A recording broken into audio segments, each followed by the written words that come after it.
From downtown, this is Tim Kitzer from NBA Jam, and you're listening to NintenDomain Podcast. Boom shakalaka! This week on NintenDomain, Pinball Quest is out, and is it the original Dark Souls? Plus, I spent my first day of true Japanese summer vacation. I used to be scared of the fire golem, but now I got him. Pinball Quest.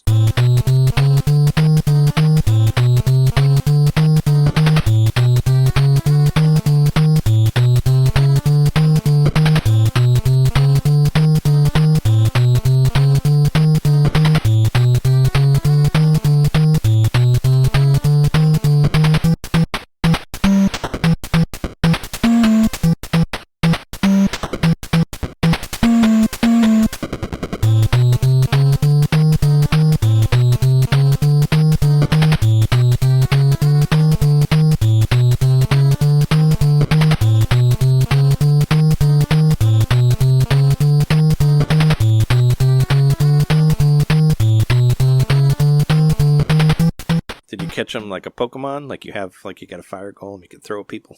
Nope, blew them up. Welcome to NintenDomain Podcast, episode 432. Your place to hear Nintendo fans be happy about an old NES game that no one knew about is now on Nintendo Switch and other things. And we're your hosts. I'm Trey, Drowning in Comics Johnson. I'm Jeremy. Can't wait to gallop to that ghost, Mikowski. I'm John, RPG baller knitter. The original RPG baller. And that's drowning in the paper kind, not the annoying ones with microphones. The ones, the ones with superheroes in them. And mouses. You go to open mic all the time. And Alf also. Found a lot of Alf comics. But yeah, anyway, let's start off our show. So we normally would talk about games we got and games we've been playing. The big one for this week, which we talked about last week, speaking into existence, but it came out today, is Pinball Quest. It's out. It came out. I actually really wanted to play it last night. It's actually probably better that it didn't come out last night because I wanted to do the WART radio, which is out now. You can find it on patreon.com/NintenDomain Podcast. It's a good one. Where we use the intro and outro music of that. Did you listen to it? I like what I've listened to. I listened to like half an hour of it today. I thought it had some fun stuff in there. I thought it had a funny opening and all that, which I always try to do on those. Anyway, if you like all the intros and outros, I put them all into a playlist, and you can listen to it. This one's like an hour and 15 minutes or something like that.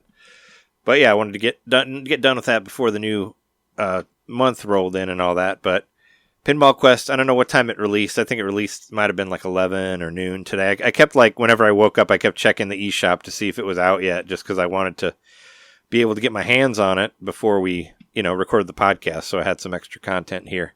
It was out, and I streamed it, and I beat it in like less than an hour. Did you say you were chomping at the flippers to play it? I was getting bumped around a lot, that's for sure. It was bumping the hell out of me, not in a good way. But Pinball Quest. This had to have been pretty amazing for you, John, for getting this. Yeah. I feel so bad for you that you got this game as a kid. As I was streaming it, I was like, as I was streaming this, I was like, man, they should give this to prisoners to punish them. I think that's right. This might be why you don't like RPGs, John. It might be. I think this is my anti-RPG origin story. I think if you own this game as a child, you should get this copy for free. Yeah. Well, I mean, it's pretty cheap. I mean, it's $7.99. It's on sale. I think I got it for $7.19 or something like that. It's $7. You can if you really want to put yourself out there and torture yourself for however long you can. But I forgot there was other games in there. I forgot there was other pinball games, which I did play a few of those, and they got multiplayer too. You can play up to 4 players on it. I'm guessing hot seat. There's just a couple standard tables. Yeah, there's 3 or 4 extra tables because there's a golf one. There's a golf one and a circus one and. There's a 1950s one. Yeah. I remember the circus one actually. So those 3 tables are the ones that I played the most because the RPG mode was so freaking hard. It's awful. It was so hard. It's okay. Just to explain why it's so hard, because when you go down the pit, you retreat to the previous area. There's, I think, 5 areas. You go down the pit, you retreat to the previous area, and you got to basically play the whole thing over again. And some of the time, and most of the boards, if you think about a pinball table, it being long, and then you think about a TV screen, it being a square. The way that the game compensates is you kind of each table pretty much has two sections, and then as the ball goes up, it'll scroll up to the next section, and so you're like just trying to progress up constantly. And if you drop down one section of that current table, then you're going down to the bottom section, and like that feels like a loss. Like it essentially the game as it is on the NES, you just feel like defeat constantly because it's like I got up to the top of the screen, I'm almost there, then wait, I'm down again. Wait, oh no, now I fell down again. Now I'm on the previous level, and like it's so disheartening. Imagine if you had to pay quarters to play it. Yeah, I don't know if you've mentioned it or not, but you also have to move your flippers from one screen to another. Yes, which is its own like pain in the ass. So like, if you hit it up top, and you got to press up to move the flippers to go up where the ball is also. And if you don't do that quick enough, it'll just fall back through to the second one. And if you're up top and you didn't put it on the bottom yet, then it'll fall through the bottom one. And then you'll go to the end extra again. Flippers on the top permanently. Just leave them there, right? Yeah, it's so annoying that you got to like move them from top to. Thankfully, this game has rewind. I don't know how anybody could have got through it without that, because it's and the physics are really weird, and the hitboxes on the ball is really weird, and sometimes it goes through walls and it shouldn't, and it does some really fucking weird physics stuff. There's like one time where it like I hit it up and it does a complete 180 and then goes into the hole, and I'm like, that's not how pinballs. They don't do that. Like they don't like automatically turn around and go back down. Well, actually, I did want to talk about that too. So it is like an RPG, but it isn't. It's a mean RPG because you don't actually level up. You only gain coins to buy stronger flippers, right? But those are incredibly expensive. So if you're trying to just plow through the game like I did, which I didn't upgrade anything, I just went all the way through and beat it. But the flippers are like 40,000, 50,000, and I never got that high, like in my coin amount. Like I bought like the bumpers and stuff, which makes sense. You get a bumper in the middle. That actually helped me for some stuff. Yep. You can put a bumper in the middle and one's on the side, and depending on how much you pay for, they'll last longer. Like how many times they get hit. Like for 500, I think it gets hit once and it goes away. Like that sort of thing. There's a 30,000 bumper that's permanent. Yeah, there's a permanent one too. But there's also you can up your damage, but only by like buying stronger flippers or whatever will up your damage. And there's two levels. There's like a higher one. There's like a demon one or whatever it's called. Yeah. But those are really expensive. I think what they expect you to do is get stuck in this awful like repetition of you falling back into the later levels and physically grinding for money to get stronger flippers or whatever, and then you can get through the top easier. But it's just like I don't have the patience for that. So I was just trying to just push my way through it, and it was this was the first time that I ever bought the $30,000 stopper. I've had this game for 30 years. The permanent one. I never earned enough money to get the $30,000 stopper. Yeah. So how much of it was new to you then? Because there's like what 4 or 5 levels. Like how far did you get in the original one? I beat the witch once before. The witch is the first level. What? Okay, so not the first. There's the. I thought the witch was like the second or the third one, right? The witch is the second level. You're right. Yeah. Okay. Yeah. There's the courtyard. Then there's the witch. Yeah. There's the skull guy that's like on the front cover of the icon on the menu or whatever. That's like your first boss that you fight.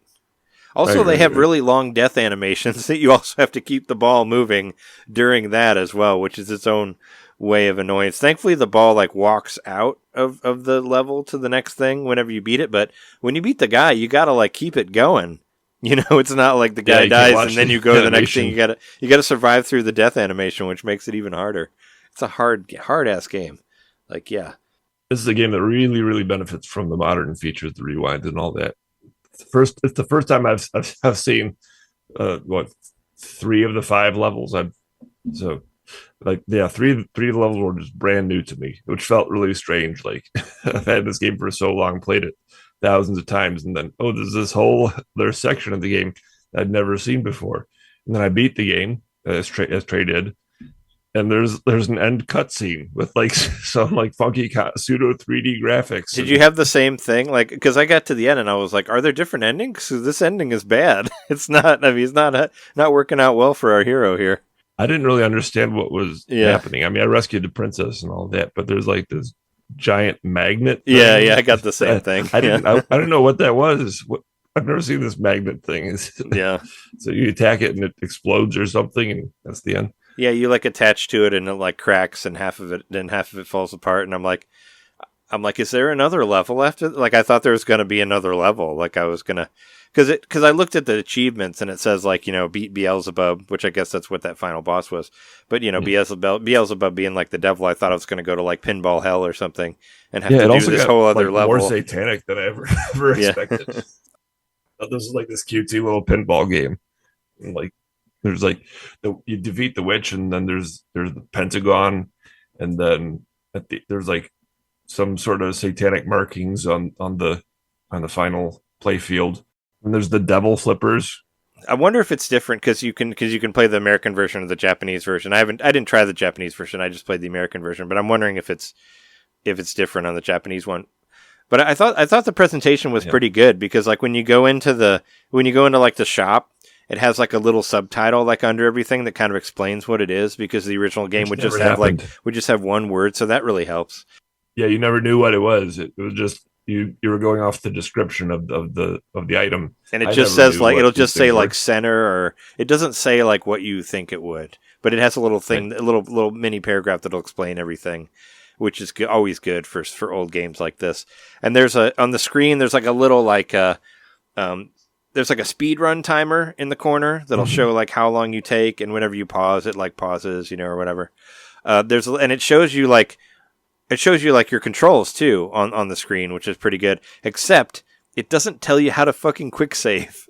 It took me I almost played through the whole thing before I figured out how to quick save. And all you have to do is press X to go to like the quick save, quick load menu, but there's nothing about that at all in the here's what you press to play or whatever. So I'm like, yeah, I was wondering about that. So I was thinking like I wasn't able to quick save, but thankfully I got through the whole thing. But there's that one boss that's like the princess but isn't the princess. That was probably the worst boss I think I've ever played in any video game ever of all time. Oh God, really? I don't know if you had the same about it? If you had the same problem about it. I wanted to. I didn't have too much trouble with it. What was the problem? Okay, so you get to she's sitting in a chair. There's all these monsters around her. You destroy the monsters, and then you have to fight her. And so she's walking around like a regular princess lady, and then you hit her, and then she turns into this goblin thing, and then you hit her again, and she turns back into the princess. And you have to do this about 100 times before you actually. And when she's in princess form, if she goes all the way down and touches your flippers, you automatically die. It's a one-hit death, and it throws you back to the last level. That was the problem that I had with it, because it has one-hit kills in it. And the physics is on it and so bad. And sometimes if you hit it like when it's close to the flippers, she gets to the flippers before you before you can hit her again, before she hits the flippers, then your ball turns red and you just automatically die. So it's like, yeah, there's that. Yep. That's what I'm saying. It was way harder than the final boss. The final boss was fucking easy compared to that lady. Like I thought the final boss will at times send you back not one but two levels. Well, I rewound it. I didn't let it. Yeah, because I absolutely rewound it. Yeah, I was like, screw this. The final boss throws these skulls at you, and if they hit you a certain amount of time, or they like corner you, right? Your ball turns red, and then he throws you back to the last level or whatever, right? I think it was back 2 levels. Okay, you know? I didn't stick around to see what I didn't stick around to see what was going to happen to that. I was just like, I just rewound. I'm like, no way, I'm not fucking going back here. So. But no, the fucking anti-princess, whatever, that was the worst. Like, I had the worst time with that. Like, it was just, and it felt like it went on and on and on forever. And I'm like, I was so close to quitting. And then she died. And I was, but then, even worse, you have to attack the seat and move it back so you can go under it. There's extra shit that you have to do after that even. I was a little clueless there for about a full minute. I was like, I beat the boss. Why didn't I progress? Because all the other levels you beat the boss, and then immediately, that's automatic. The little pinball guy walks away to the door and then go. But that didn't happen. I'm like, so she's gone. What do I do? It gives no indication that you have to hit the chair. You just kind of figure it out. You got to knock around until you see. Oh, wait a minute! When I hit the chair, it makes a little bump noise or something. then you hit it like a couple times, and then you can progress. Yeah, you got to push it back. You got to push it back so you can see like the stairs that go under, and then it goes, and then I guess it goes to hell, and you fight Beelzebub after that. But yeah, that was the worst part. And even getting there was really hard too. We had to go all the way up to the side, and there's only like one flipper on each side, and it's all like kind of skinny. Like getting to that part, I thought was like almost impossible, and somehow I got up there. You know, like a lot of it was like rewind, bump the table, like hope that your ball goes a different way so it gets caught by the flipper. Because I wasn't even going down to the bottom; I just was keeping it up top. You know, because I was like, I don't want to fucking do that all over again. I want to say regarding the physics. I think overall the physics are really good for an NES game.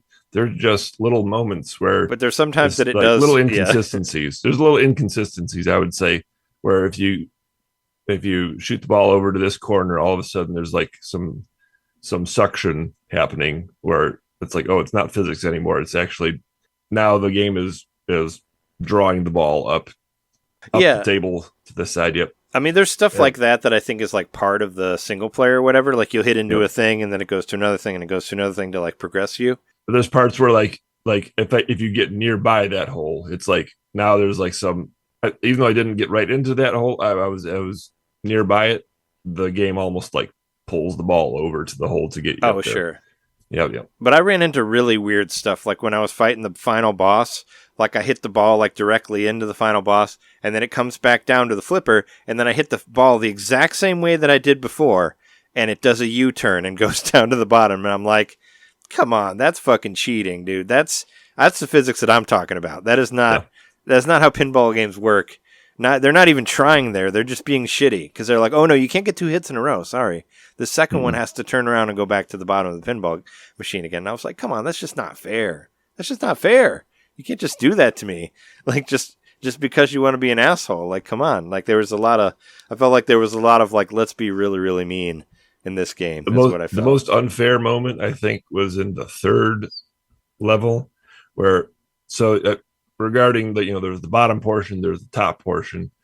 In the third level, there's this part where you're in between. You get shot across the screen, and then there's like this element of randomness. There's like this little circle area with 3 holes, and it's almost like it's trying to do like, oh, the ball is circling a drain, and which hole is it ultimately going to fall into?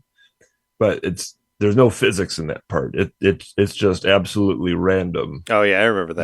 The game is going to pick one hole for you to fall into, and it could result in your ball going down to the bottom screen again, or it could result in you progressing upward.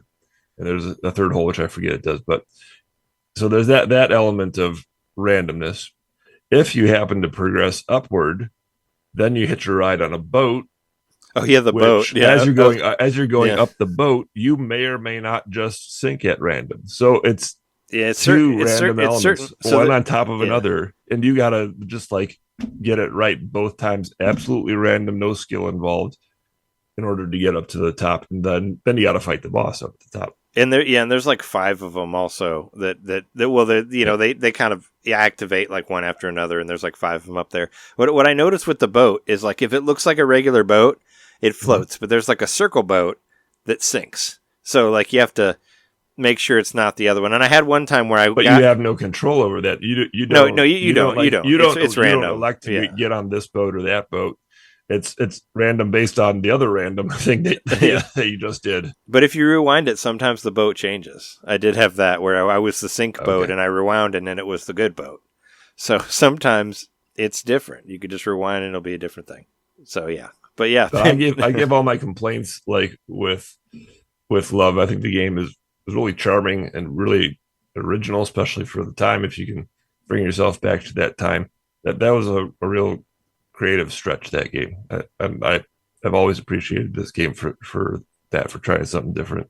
And regarding the physics, like this game is how I learned pinball. Honestly, this game is how I got the sensation of like how to catch the ball, cradle it, how to let the flipper loose, and then how to aim the ball and hit it at just the right time, to send it to the perfect spot that I wanted it to go to. Like all that sort of sense memory. When I'm playing an actual pinball table, it's rooted in Pinball Quest for me. Like it just, that's how I learned to feel out a pinball table, was on this game. So I say that for the physics. I think it's that good for the era that it taught a kid, myself, how to play an actual pinball table. Well, when they're not being deliberately mean, because Right. there are times where they are intentionally being mean, and that's what I was talking about, the fucked up physics, where it's like, nope, not getting them this time. Doesn't make sense, but nope, not getting it. I was like, why is this even in here? Like, let the bad physics be the bad, whatever, the NES physics, but when it does a U-turn, it's obviously them being mean, the creators of the game. I was like, that's not the way it works. And I rewound and it did the same thing. I was like, nope, that's you just being a jerkhole is what that is. I actually want to see somebody who like cares about this game, like speedrunning it, a video of it at least. Like, I'm sure it's out there. I'm sure somebody's done it. I just want to know how much you had to torture yourself to do that. Like it's really, it's hard because the NES physics, like, it really has to be like pixel perfect a lot of times for it to hit to hit it in the right spot. And sometimes, like I said, it's glitchy too. Like sometimes the ball goes through the wall, and sometimes the flippers don't fully work, or sometimes the ball's under the flippers and it still hits it. Like I ran into a lot of like kind of real random hitboxy stuff there where, sometimes it's like, oh, well, it worked. I don't know how, but it did. Even though the flipper was nowhere near the ball, it still went up there, so, a lot of it's kind of randomness, but I don't know. It would be really hard to do that in real life and not break your controller or the cartridge.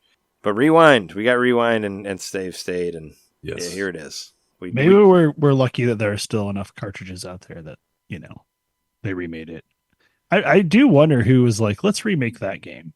Yeah, I don't know. I can look it up. Not only that, did somebody buy the license, Well, we looked it up when we did our own Patreon episode about little characters in big worlds. We also did a Patreon episode about pinball games, about virtual pinball games that you can listen to at patreon.com/NintenDomain podcast.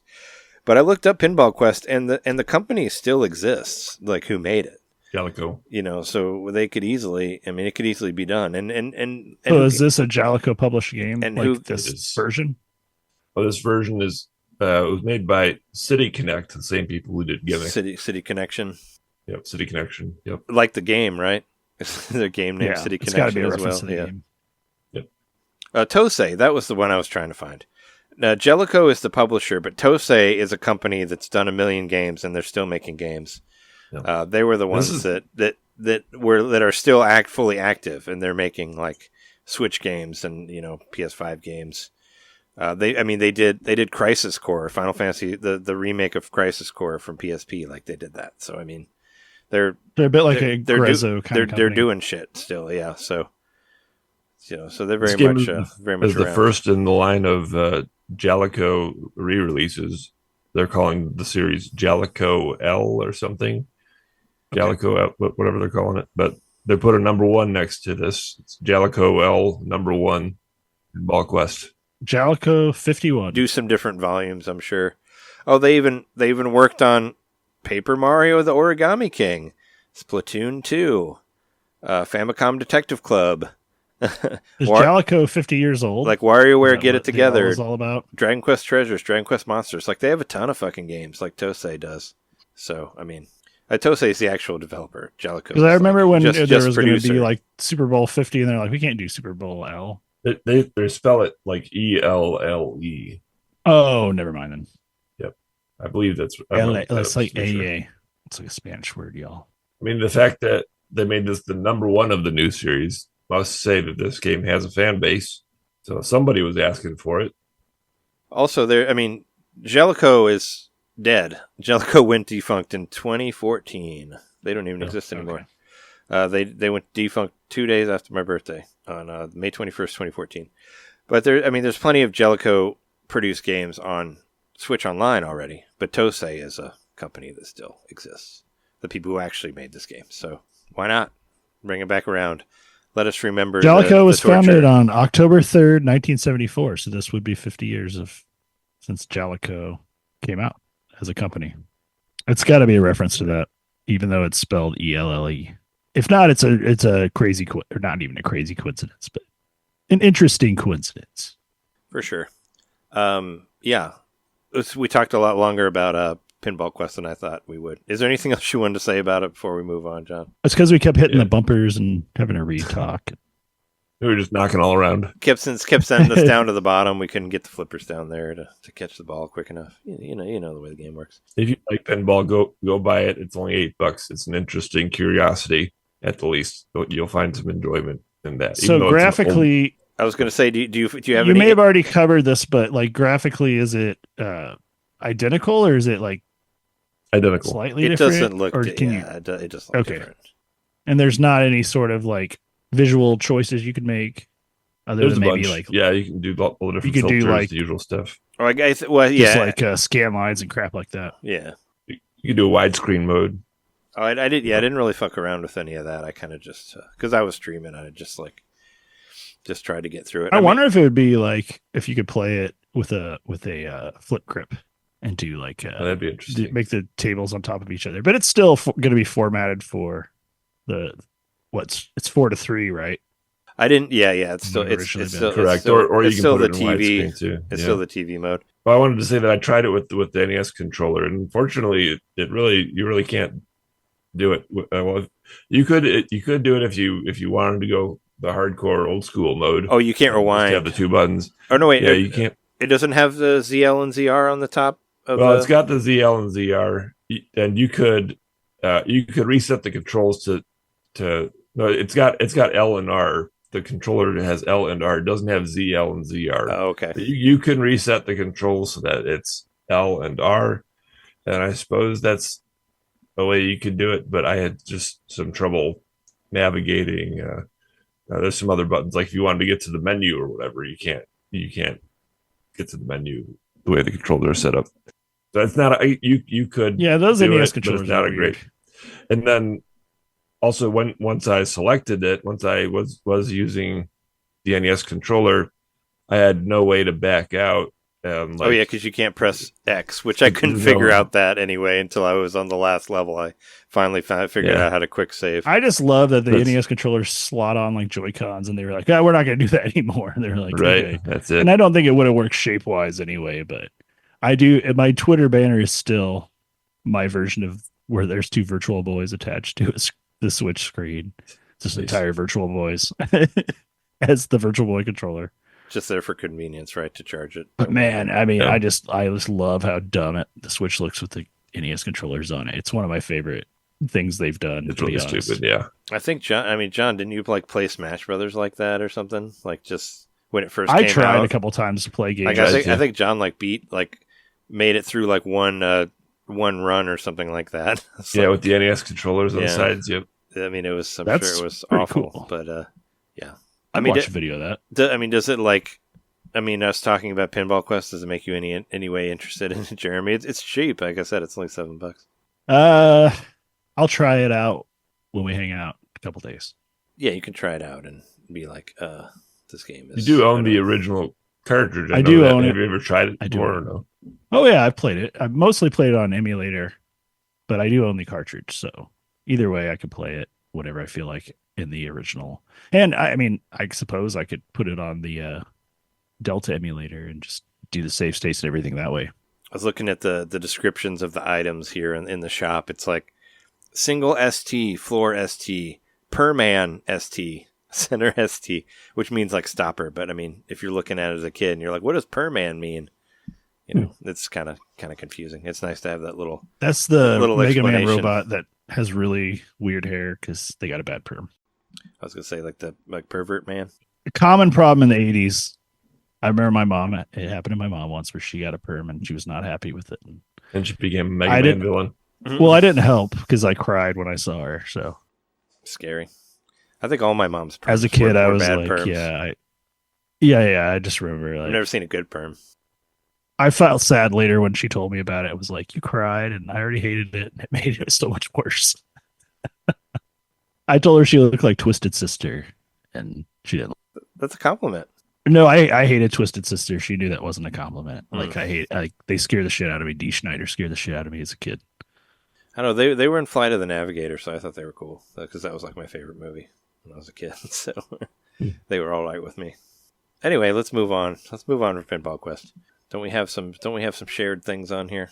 Deadpool. We could talk about. I didn't want to get get real deep in it, but yeah, we went to go see Deadpool. John went to go see Deadpool. Saw it twice. Last week. Oh, you saw it a second time.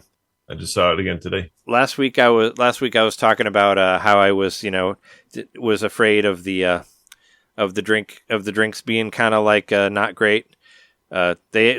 Thankfully, Alamo Drafthouse, they have separate drink menus. They have the drink menu that you have in the theater, and they have the drink menu that you have at the bar. And I guess the bar menu is different comparing on which Alamo Drafthouse you go to. Anyway, they had probably they just have they get to do their own. I think specials. they make up their own, because the bartender that I was talking about, that's pretty cool. Talking to, they were like, "Oh yeah, we had fun making these," and I was like, "Oh cool!"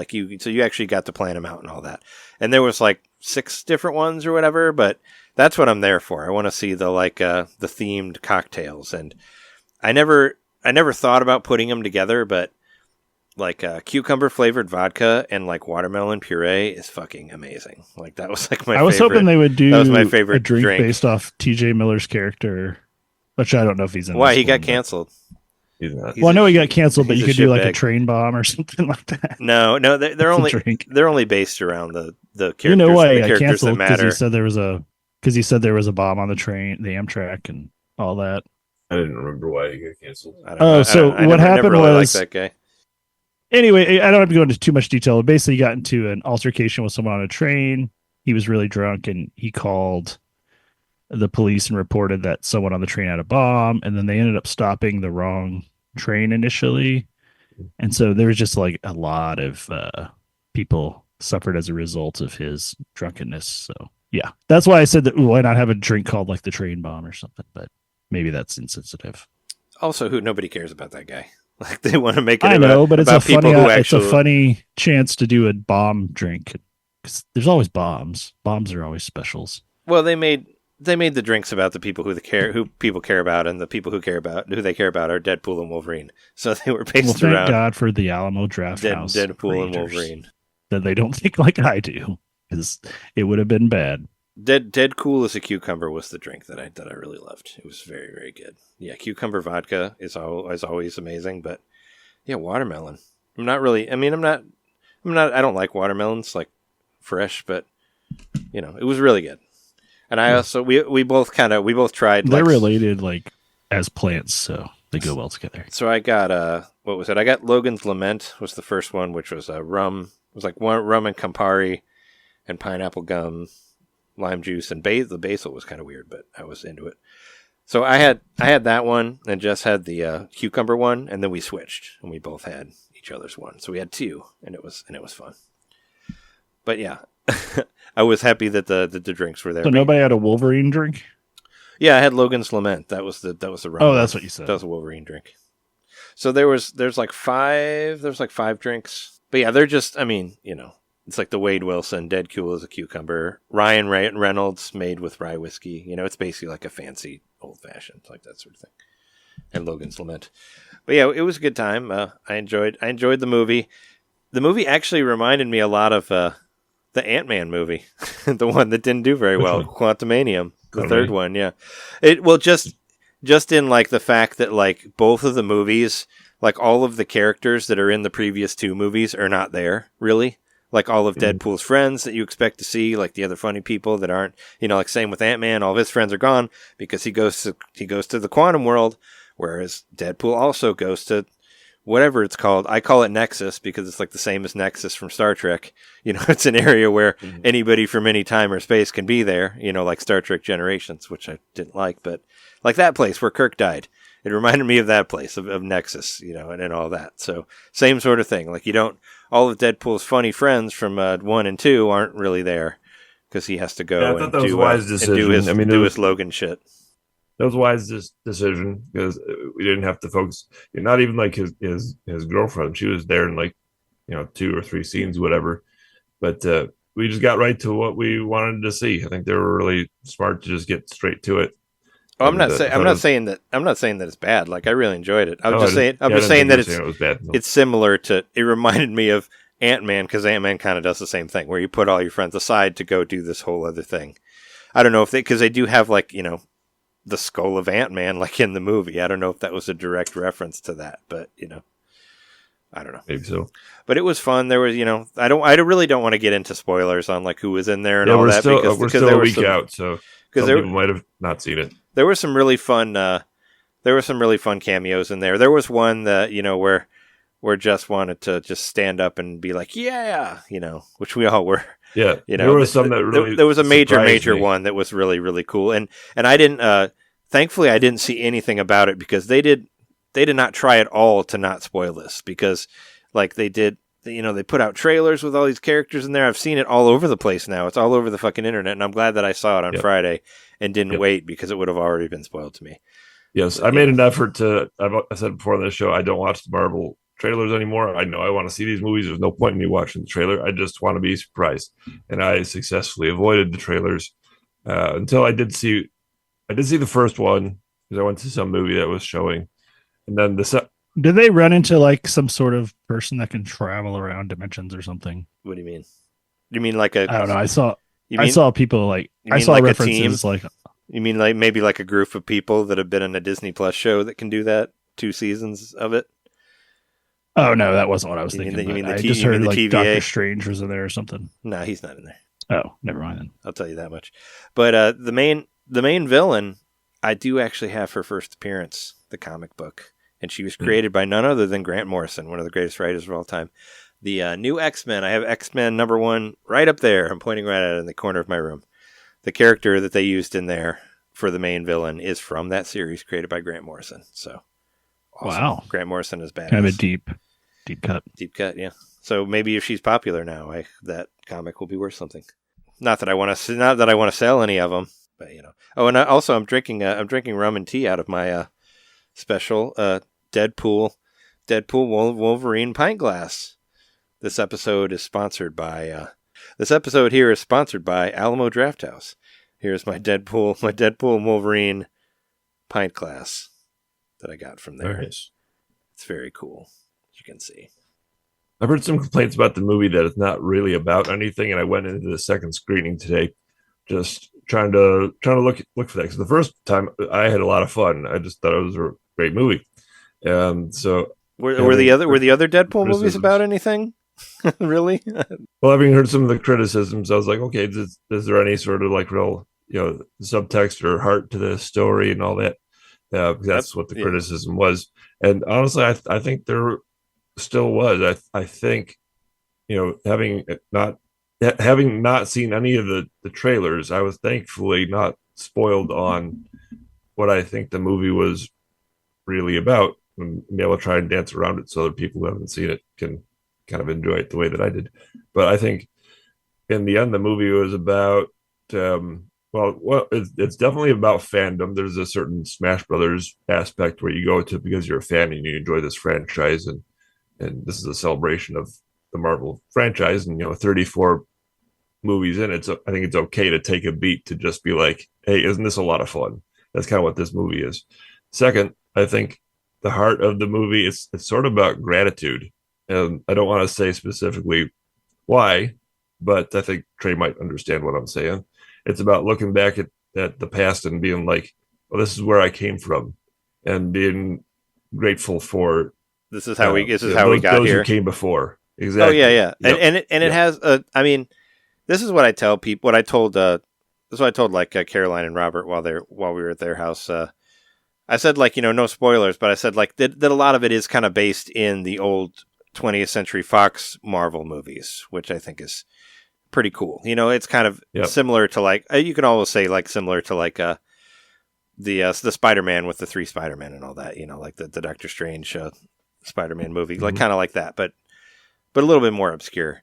But and it does, like, during the credits they show like the making of all these older movies, and I thought that was really cute. Like that was a really fun like extra thing to show, like stuff from like the original X-Men movie, like the 99, like the asshole director one, Mr. Pedophile rapist guy who sucks. But those ones, the original ones on there, but in other movies that are also when they referenced. did that, when they showed those clips, it wasn't in any kind of sarcastic way like you might expect from a Deadpool movie. Like it was actually oh, they're just being sincere here. Yeah, it's pretty genuine. Well, that was nice, you know. It was showing like Hugh Jackman like being nervous about playing Wolverine, when he was first ever playing Wolverine, because this is such a iconic character and he's still way too tall. But maybe eventually we'll get a Wolverine that actually looks like Wolverine. Even though there was one reference. There was one reference where because they do, he goes to try to find all these different Wolverines, and he finds the Wolverine from Age of Apocalypse with only one hand, which I thought was awesome. I was like, yeah, I know that guy. But he had the huge Wolverine hair. Like how I want that, like I want the huge comic book Wolverine hair where like his beard and his hair is like this giant mass of hair, like he's drawn by like Todd McFarlane, like it's all like fucking huge. Like I want that. We never got there. They just had like the little twirlies at the top. We never got like the huge ass fucking Wolverine hair from the comics. Like, but we did get it for a second there, I guess, in that Age of Apocalypse part. So cool on that. But no, we had fun. I enjoyed it. I guess I kind of expected it to, and I think a lot of people did. And it's not bad that it didn't, but a lot of people expected it to like, bring those worlds together, like mix Deadpool with the Marvel Cinematic Universe. And it didn't necessarily do that, but I don't really care whether it did there or not. We'll get there eventually, I'm sure. Yeah, but I think in the grand scale of this being movie number 34, this is the toe dip, the toe dipping in the water. Like going back to I think it was Doctor Strange was the first. We heard that X-Men music and saw Professor X, Professor Xavier, all that. Well, Doctor Strange 2. The second and then around the same time we had the appearance of Quicksilver in WandaVision. I forget which of those two came first. Maybe WandaVision was first. Yeah, but I think like they've done a really great job over the last. It wasn't the right Quicksilver. He was just. But they've done a good job over the last 2 years of just like dropping little hints and being patient and not giving folks the full on. Here's all the X-Men right now. Yeah. That would have been something like DC would have done.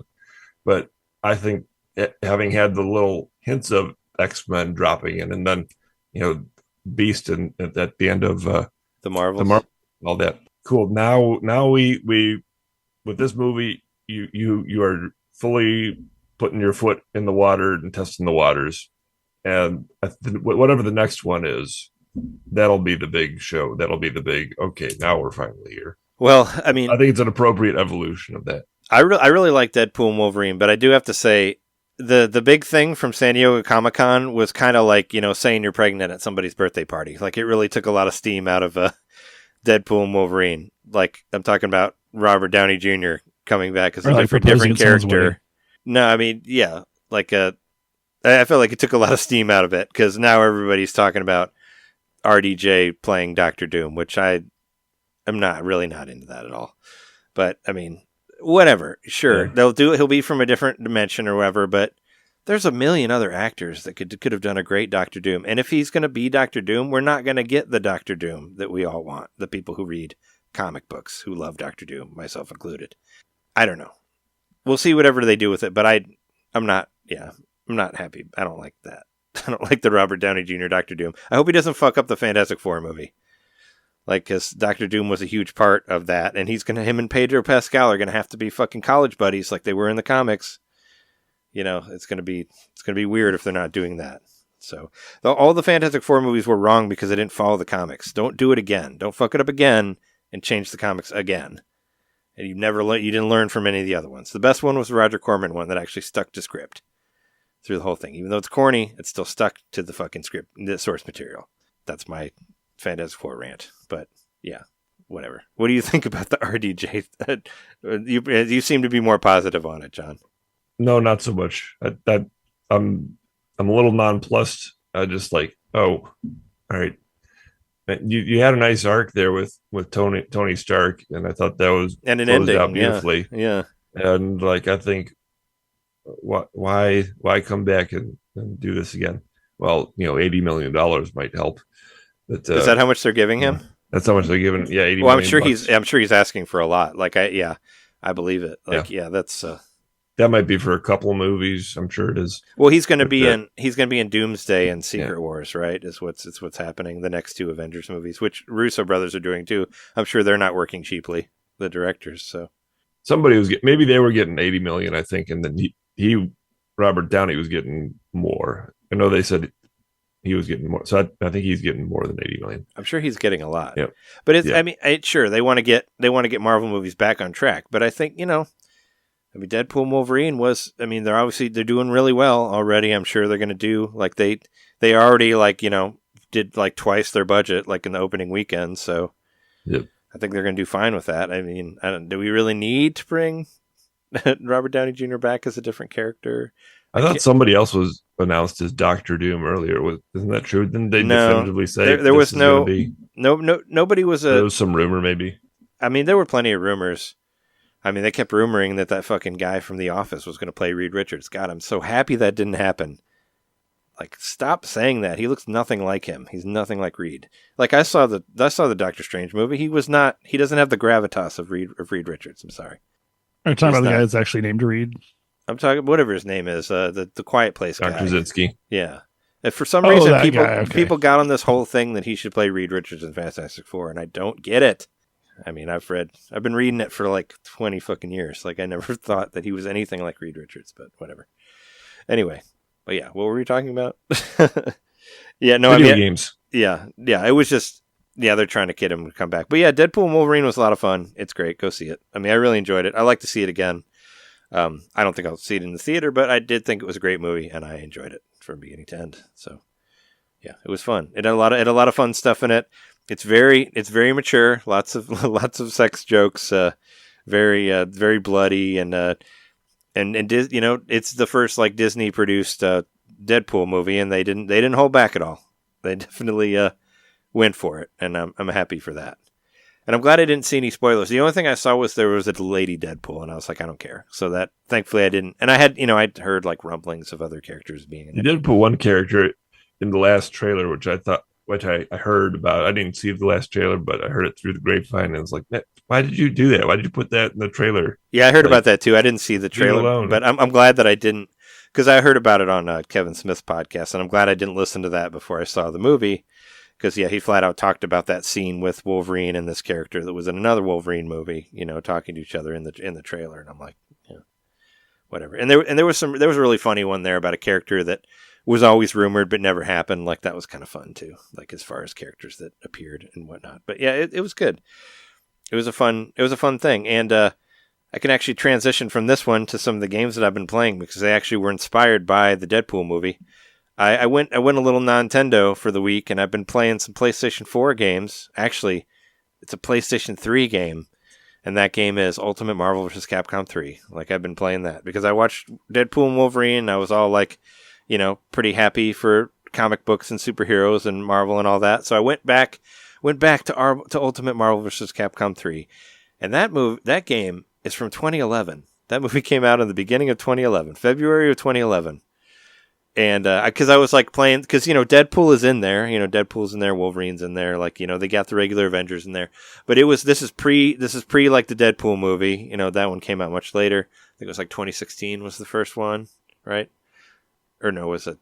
Yeah, and then the Avengers was 2012, so it was before all of these, and it was obviously some of the characters play the same way as they did in like Marvel vs. Capcom 1 and 2 and all that. But there was all this like huge like push for Deadpool in there, and there's a Deadpool is like very like fourth wall breaky, like you can even like take your like power meter and like beat the other character with it, like you can pull it and use it as a weapon like in the game, like stuff like That's that. fun. It's very much pushing Deadpool in your face and all that. But yeah, that game is a lot of fun to play. I still can't beat Galactus. That's the final boss of the arcade mode, but it was a fun game to jump into right after seeing the movie. So I've been playing that pretty often. I hooked up my stickless fight stick. It worked pretty well. There was one time that it stopped working mid-match, which sucked. But thankfully that game will pause when your controller doesn't work. Some games don't do that, but that one did. But yeah, I've just been kind of fucking around with that. There's like this it's It's called like Heroes. Was it Heroes and Heralds? There's this thing where you can kind of play like sort of a tic-tac-toe thing where you fight different characters and different things and whatever. Anyway, it's fun. It's an old game. It's a PS3 game, but it's fun to play on your PS4. You could probably pay it on your PS5. It was on sale for $7. It was like an Evo sale or something like that. I played that. I also tried out Marvel Midnight Suns. Finally, I always wanted to play this game. I got this one for like $7 too. It was real cheap. That's the turn-based strategy game, starring whatever they want to call it. Not the real Midnight Suns. There's no Morbius in there, but whatever. I don't know. It's not the Midnight Suns I grew up with. It's Morbin time. But I actually have Morbius #1. I found it in my comics. But yeah, I don't know. It's I just played it for a little bit. The game starts off with Johnny Blaze, the original Ghost Rider's in there, but he's all old, but he's got his Hellfire shotgun and all that. And I was like, let me play as that guy. But then he like just walks away and he disappears because Johnny Storm was like my second favorite superhero, or Johnny Blaze. That's what I mean. Anyway, you play as like there's the car Ghost Rider, which was not as cool as the original Ghost Rider, which I think is funny. He's like a street racer and his like wheels are on fire or whatever. He's in there. I don't know. I played it a little bit. I wish you could play as old man Johnny Blaze, but you cannot. I played the Natsu-Mon Demo, the Boku no Natsuyasumi. It's out now. You get to play one day of the vacation. That's what I was saying at the beginning, that I experienced one true Japanese vacation day in Natsu-Mon. But I say try it out. It's worth playing. It feels a lot more. It feels a lot more open than Shin-Chan does. Because it's like it's behind you and there's a bigger world and there's a circus going on. Like you're staying next to a circus and you get to talk to all the different people. But it's very similar. You catch different bugs and you write in your you write in your journal about your bugs and your day and all this stuff. And there's different missions that you unlock from talking to people. You see little ghosts around, but you can't interact with them yet, which is cool. Like these little tiny Japanese ghosts, like out in the world. I'm excited. Spirit dots. I'm excited to see little tiny spirit people, like really really tiny.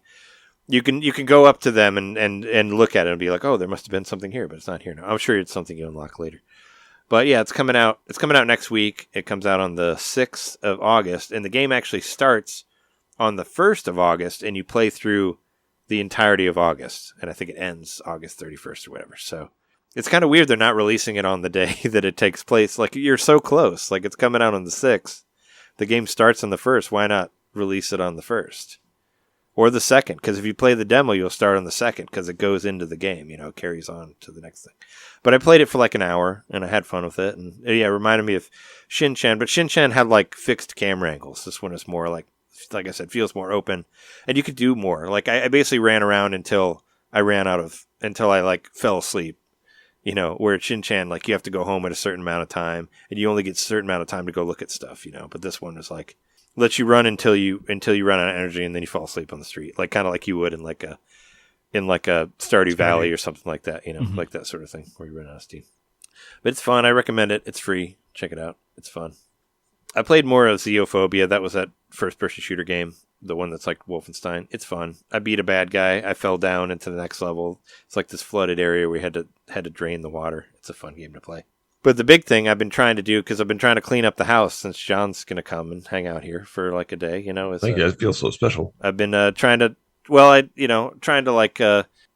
get through a lot of my comics here. So I had like 2 boxes of all these like unbagged and boarded comics, like from my youth, from like the 80s and 90s stuff, like a lot of actually found this, what was it, Kitty Christian comics called like Barney the Bear or something like that. Never seen this before, never heard of it, from like 1980. That's probably the earliest one I saw that I had. But yeah, just kind of looking through all this shit that I read as a kid. Do you think someone you knew gave you some of their old comics at some point?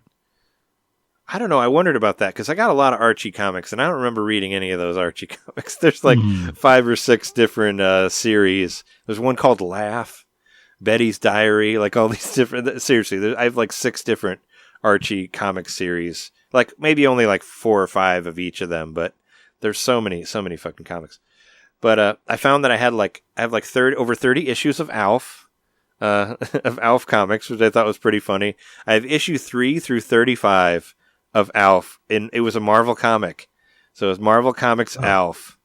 It's a Bring him into the MCU. It's like 3 through 35 of Alf. Not to mention, I have like 5. There's 3 annual specials, 2 Christmas specials, and a spring special comic that are all like double-sized, bigger comics, which I thought was pretty hilarious.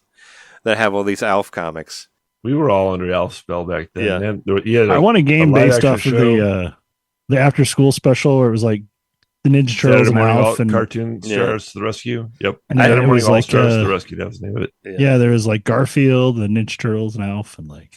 That's what I want to play. I didn't find any Garfield comics, but I have a couple Heathcliff comics as far as like cat-based comics. I found some of those. I did have a couple Richie Riches too, and some other weird shit. But the Alf one was funny because I actually found an Alf X-Men crossover, except with Alf, he's an ex-Melman because he's from Melmac is the planet he's from. So he's ex-Melman, not X-Men.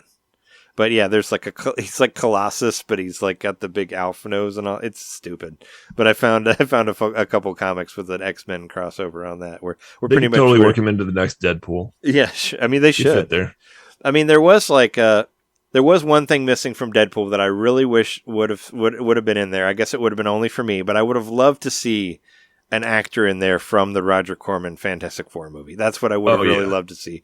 Or any of the things. I know maybe you want to wait on the thing. I understand, but I would love to see any of those rubber suit things. Like the one, like speaking of turtles, like the ones from the Roger Corman movie was like the same technology as the turtle costumes from the original turtle movies. So the thing has the same sort of like weirdly moving lips. That's kind of like out of, it's not like synced with the talking and all that. The same sort of thing. Like I would love to see that thing, either that one or the Michael Chiklis one, whatever. That the thing suit. But it would be cool to see somebody from that '90s Fantastic Four movie. I've watched the documentary. Like they all, they're all like still around, still trying to promote the thing. They wanted to be released so people could see it and all that. Like it would be cool to see like some of those characters in there. But whatever. But yeah, I found a lot of really cool comics. I found some like some original Star Trek Next Generation comics from like 1988. So that's like what, second season? Yeah, I think it came out in 87. Yeah. Yeah, 87. So it's funny because it says on the comic, it says like 6 issue miniseries from hot new TV series. It's like, oh yeah, like nobody knows about Star Trek Next Generation yet. I guess in 1988, it's pretty cool to see that. But I got a bunch of like movie adaptations in comic form, like. The original Turtles movie, I have like the comic adaptation of that. The He-Man movie, Ghostbusters 2 in comic. I have Indiana Jones and the Last Crusade, Willow. Like, and the Ghostbusters one is funny because it's Ghostbusters 2, but it's the characters from the cartoon. So it's the real Ghostbusters in Ghostbusters 2. So they're all drawn the way they were in the cartoon series. Do you just think you hear Lorenzo's music's voice But it has the art style of the cartoon, but it goes through the events of Ghostbusters 2, which I thought was interesting. And that's what it says in the title. It says the real Ghostbusters in Ghostbusters 2. So that's how they present it. And a lot of that is just like, adaptations of the show, where it's like, same with like the, because I have like the Teenage Mutant Ninja Turtles Adventures, which is basically the comic book of the cartoon, where you took and I have the same thing for like for later in life. I had like the Iron Man, the stuff from the Iron Man cartoon, and the Fantastic Four cartoon, and the Spider-Man cartoon. And they actually came with animation cells. So I have animation cells like in bags and boards from like the 90s Spider-Man show and like Fantastic Four and Iron Man and all that. I still have them, and they're in great shape. So they're really trying to get people into it. And so they packaged them with the comic book version of the show and all that. So it's pretty cool. I've been finding a lot of cool stuff. So somewhere I have a 35 millimeter like cell of I think it was, what was that Star Trek movie that came out in, it wasn't Generations, it was the one about the Borg, Insurrection. Don't I have a 35 millimeter? I bought like a VHS of it at a garage sale or something. It came with this like little 35 millimeter. Oh, you mean like a frame? Yeah, like a single frame. Because I have the film. It's definitely Worf. What is it? Because I have like the film reel of the is it Insurrection? It's one of the Next Generation movies, like of the trailer. Like I have the film reel of the trailer that I found in an abandoned theater that we were shooting in on a movie I was working on in Wisconsin. That's really cool. Well, I didn't find it. Actually, somebody found it and gave it to me because I was dubbed the Star Trek person because I bought season 1 of the original series with my first paycheck on this movie. So whenever anybody found any Star Trek stuff, they would give it to me. I also got a bunch of like promo posters for like little mini ones for Generations. I don't know if I still have those, but yeah, they found a bunch of shit like that for me. And I bought a Star Trek clock, which broke, and unfortunately, but some other shit. Well, it's still right twice a day, so that's okay. It's true. I mean, it still works. It's just like the front of it, kind of the glass broke off of it, that sort of thing. But before I'm done here, there's one thing I wanted to say. It's video game related. I found this old Funcoland catalog. Remember Funcoland? I do. I worked there. This was it? Wasn't it? I mean, was it called Funcoland or was it Babbage's? It was. I know they're all like under the Funcoland. same umbrella. Let's see. This was sent to.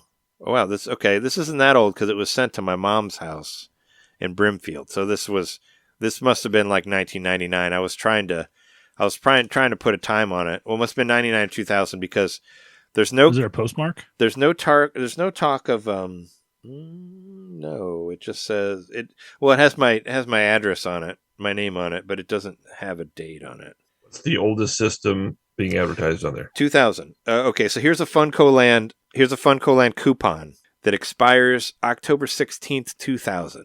Wow. So it gives you around that time. You don't see anything in here of like PlayStation 2 or GameCube or Xbox or anything like that, but you do see Dreamcast stuff.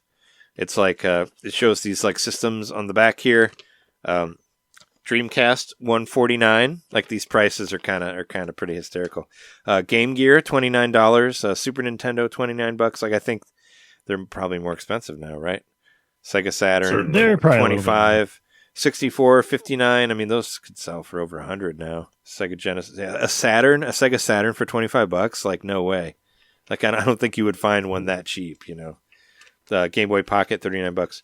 But I kind of just thumbed through it a little bit, That had to have been the tail end of people buying the Saturns because, yeah, I recall them being really expensive. Yeah, early 2000s, like when people were trying to get a hold of them. When I remember first hearing about Funcoland when I was in high school. Like a friend of mine, Curtis, was like, "Oh yeah, there's this place where you can buy like games from every video game system." I was like, "No way!" Like I was so like. I was so like interested, and I think I ordered my Metal Storm game from Funcoland when I was a kid. But as you can see, there's some games. I have some games circled here in the Super Nintendo and NES section here. Let's see what I wanted. We could run through a couple of them. Alien 3, $9. Super Nintendo Alien 3. Dracula, $4. I actually have that on Genesis now. Bram Stoker's? Bram Stoker's Dracula, yeah. The Tick, $7. I have that game. Not a good game, but I have it. Wildcats, $5. Never got that. That's probably worth more now. That's kind of rare. Indiana Jones Adventures, I have that game. $13. That's like this. It's like the Super Star Wars, but with Indiana Jones stuff. Kirby's Dream Land, $35. One of the higher ones.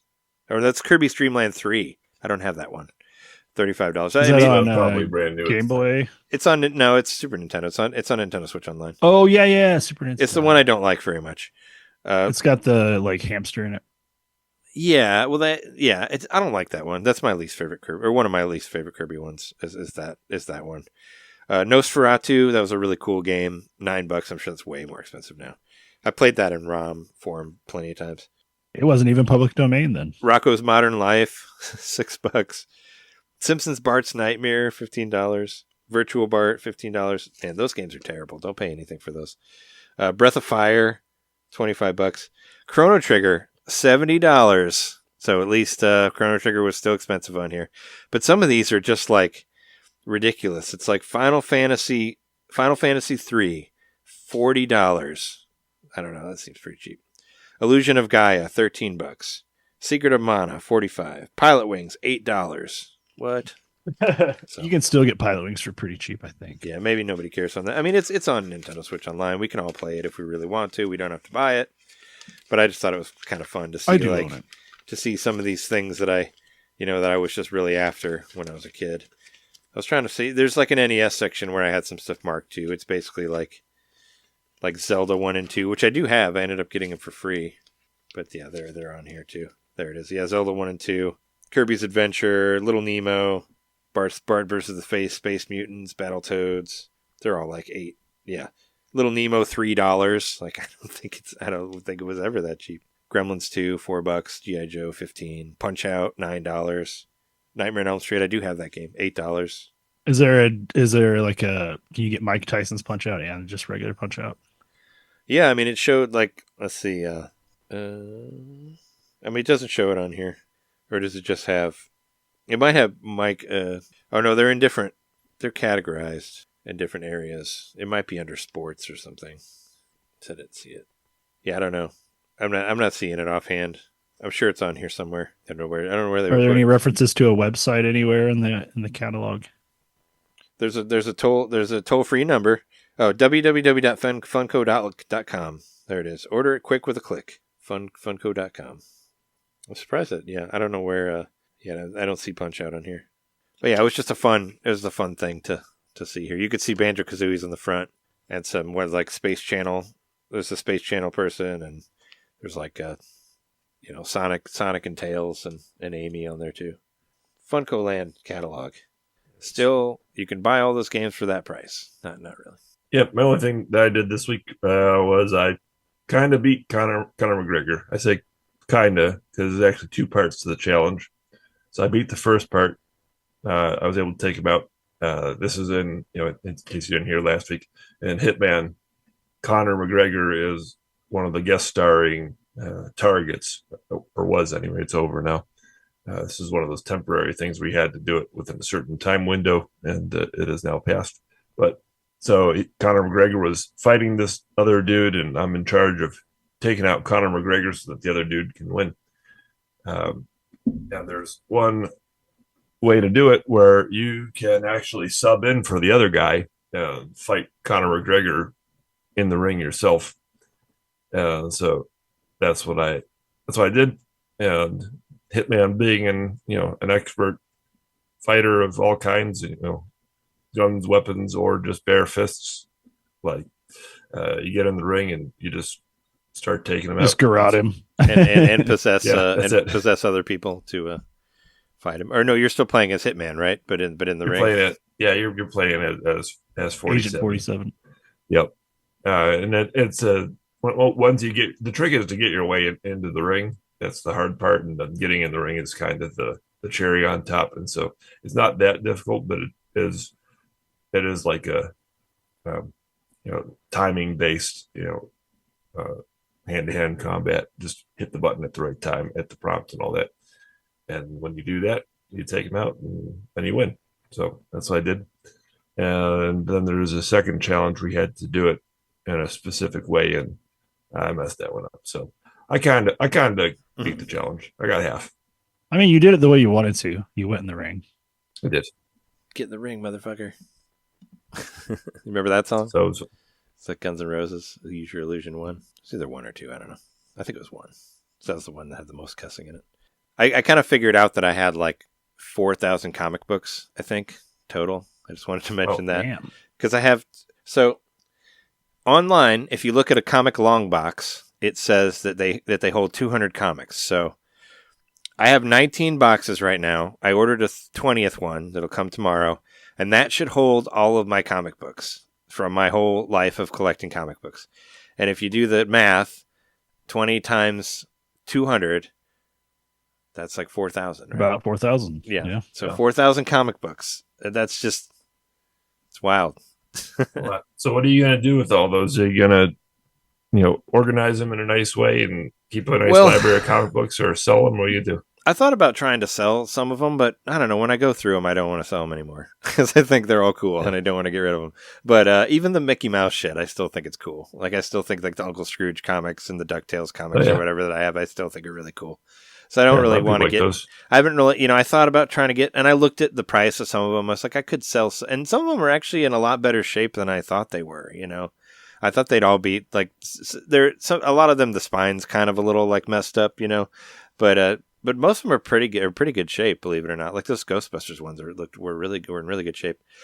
But I thought about I was telling Jess about it earlier. I actually thought about like, categorizing them autobiographically, where I could have different boxes based on timelines, the timelines of Trey, whatever. It'd be like, here's the kids' comics, and here's the high school comics, and here's as long as you don't stack them vertically. and here's the here's the college years comics or whatever. I thought about doing that, but what I really want to do is I don't think I'm going to do it in that way.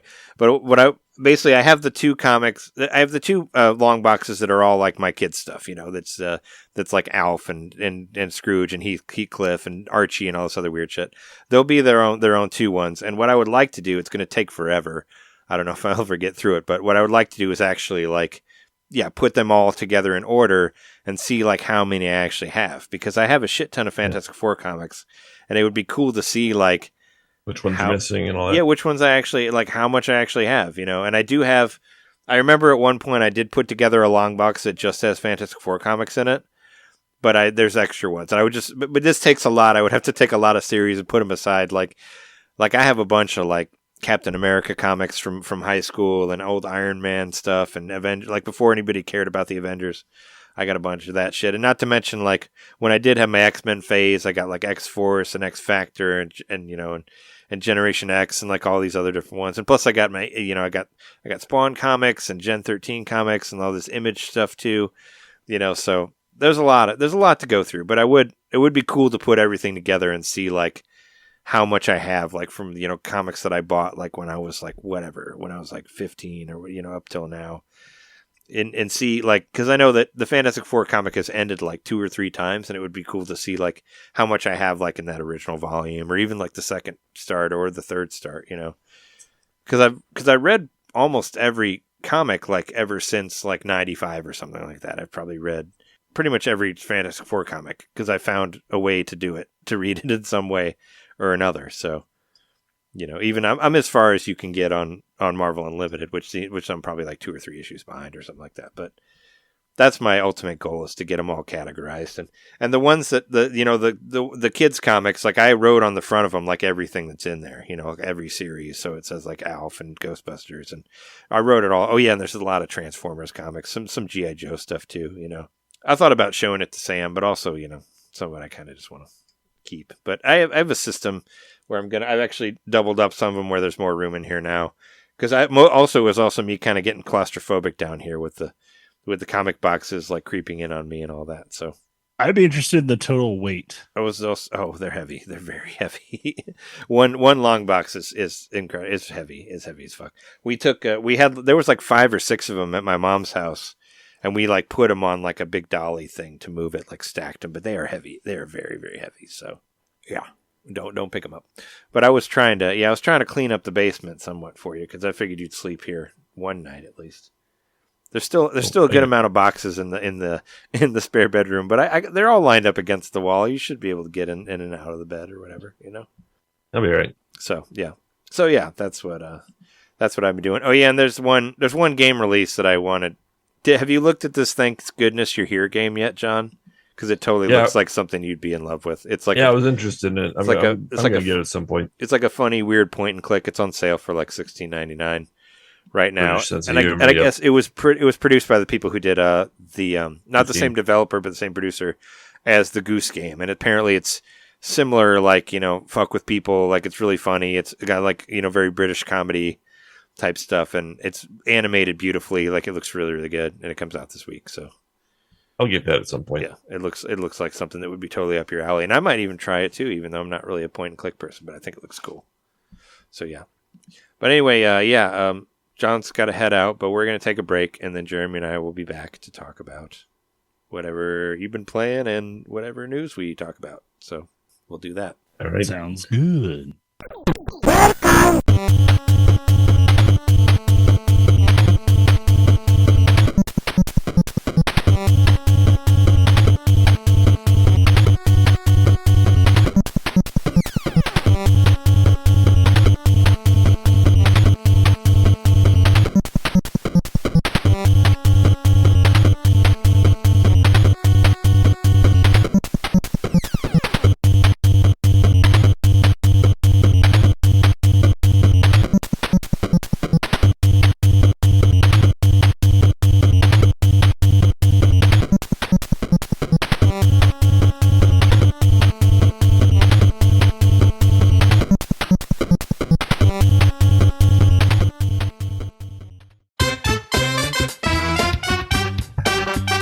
Hey, you. It's me, Mario. Yeah, you.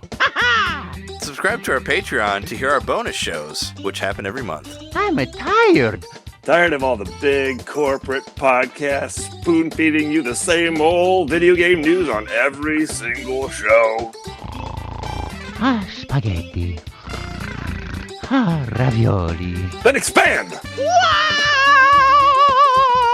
With NintenDomain Expansion Pack. It's us talking about old games that were important to us. It's us interviewing people that we meet at conventions. And heck, it's live shows from those same conventions. It's basically everything you could want that NintenDomain ever made. Here we go! And it's just $1 a month. That's less than a bad indie on the eShop. It's $12 a year, which is less than Nintendo Switch Online.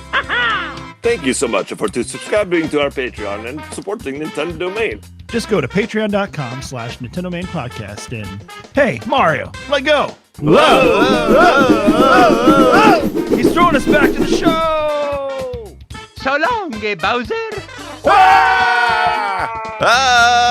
Patreon.com/NintenDomain podcast. Game over.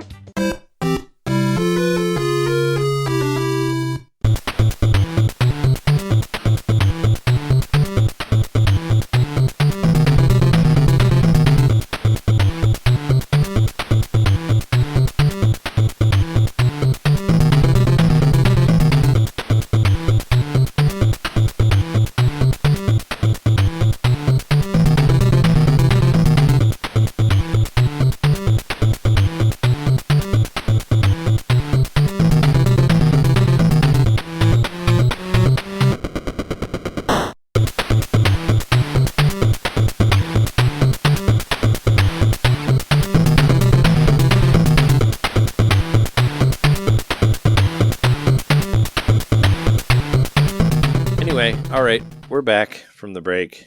How's your hand doing? I'm feeling better this week. Yeah, I relaxed it a bit. I rested it, and it's been doing better. It still hurts a little bit. I'm not gonna lie. Something's going on with one of my tendons, but it's just not as bad as it was. It's not like going numb and weird stuff like that anymore. Hope it doesn't get worse from the arcade action of this weekend, because I remember. We're planning to go hard. Whenever I played through, when Jess and I played through the Spider-Man arcade, which is like one of my favorite arcades ever. Hopefully it works. I would love to play it again. But towards the end of that, my hand was killing me. It's those like beat 'em ups. Those beat 'em up games are really, they really take a toll on you when you try to play through them all in one sitting or one standing. I guess also if there's no seats there, it can be. We'll have to see. Be painful. Maybe we should, maybe we should be responsible and take breaks and stuff. Bring our own seats. Could bring my one bar stool with me. My two-way bar stool. There you go. I like the I remember there was years ago, there was this whole design of this backpack that was a chair where you would just lean back and then you were sitting down. Oh yeah. They have those canes that turn into chairs too that I've seen. Yeah. That are pretty cool. Yeah, I've been feeling okay. So I went back to Elden Ring, of course, and I mentioned at the top. There's just as the dam breaks and more content is coming out about all this, I'm getting more invested in it. I don't know, because it's it's a game where you kind of want to talk about it with people, and I don't have a lot of people in my direct life to talk about it. So I've got podcasts I listen to. Nobody's and stuff. Nobody's playing the Erdtree. Nobody's playing the Erdtree. There's one person I work with who played through it, but I barely ever work with him. Maybe once every couple weeks. So yeah, there's just no one in my life to talk to about it. So once the bonfire side chat started again, that's the watch out for fireballs. Yeah, folks who have been following they've got a show called Real Lich Hours, which is about Baldur's Gate 3, which I listen to not as frequently, but I'm a patron and all that. So you don't want to be reminded of your failure to beat Baldur's Gate 3. I don't think that I fail. I just think I'm frozen at the end. I think I can still beat it. I made a lot of dumb choices at the end, but at the same time, it's a game that's meant to be replayed, and I just kind of want to finish it before I start it over again. But anyway, going back to the shadow stuff, like I've already gotten pretty far in it, so like nothing's getting spoiled for me anymore from the podcast I listen to. But I did, like I was saying last week, I looked up how to get to some of the areas I hadn't been to yet, and as a result, found more stuff, and now I'm like pretty strong. And so one of the things, like it was in the very early footage when they revealed the DLC. People are seeing these furnace golems in the background. They're these gigantic, well, they're golems, but they're like probably about 80 to 100 feet tall. And every time they step down, they do an AoE fire attack on everything like within, like 50 feet of them or whatever. They're a pain in the ass to fight. And so I've just kind of been avoiding them. And yesterday I was like, I'm just going to beat this one. Because one of the ways you beat them is, okay, a little lore about the game. The furnace golems are basically mobile crematoriums. When there was a race in this game, like back in the past, that was like wiping out everybody else. And when they'd kill them, they'd throw them into the furnace golem that was basically just following behind them, like Roomba-ing up all the bodies and stuff. So that's kind of what these guys are. They're like there to dispose of corpses, but they'll also just like kill anything else too that gets in the way. So to fight them, you have to throw essentially bombs into the top of their head. It's kind of like I don't know. It's kind of funny because it just kind of feels like you're playing like a game at the fair or something, or like any game where you have to like throw bombs into like an opening, which think about like Star Wars, where there's a little hole you shoot the missile into. Oh yeah, that's what destroyed the Death Star. Like Bullseye. So it's kind of like Rats. that, except in this case, it's this giant basket. The head is like a giant, like it looks like the back half of a shuttlecock, if you know what that is from like badminton. Yeah. So It looks like the back half of that is just this big cone that you just basically like, if you can get to an elevated area, you just start tossing these bomb items into it. Weird. That'll kill it. So that's how I killed my first one. And it still took a while. Like they kill you really fast if they're able. And they can jump. They can jump really high. So even though I'm like in an elevated area where I'm like at eye level with it, it can jump up to me. It can jump like 50 feet in the air or whatever. So these guys are real hard, but I just kind of like, I kept hearing from like all the stuff I was reading. So I read, didn't hear it. But I kept seeing like, just don't fight these guys until you're like pretty far into the game. They're kind of there as like sort of a measure of how far you are if you can beat them. I don't know it's like a gate. It's like a gated boss. Maybe that's what it'd be called. But they give really cool items, so you got to beat them. So finally, I beat the first one, like I said yesterday, and today I set for beating the actual first one you see in the game, which is really hard. And it probably took me about an hour. I'd say it took me like at least 10 tries, but you run up to the fucker and you just keep hitting him in the leg over and over and over and over and over again until he falls over, and then you stab him in the face. You basically have to do that twice. So a single round of beating him when I wouldn't die, the one time I beat him, it still probably took at least 20 minutes on this one boss. Like I'd run up, I'd get whatever attacks in I could, and then I'd basically have to like get as far away as I could from all the AoE attacks, and then run back in and just rinse and repeat. But I did it, and I feel pretty proud of myself because these are the enemies that are like bitched about the most, I think, in the online community. And the fact that I can go up to one and beat it now, it makes me feel pretty good. So that was kind of my big thing this week in this game. I don't think I actually made any significant progress in it because, like I said, I did take a bit of a break from it. But just the fact that I'm beating these bosses that scared the shit out of me just a couple weeks ago feels pretty good. Go ahead. I was just going to say, there's a couple podcasts that I listen to that talk about it.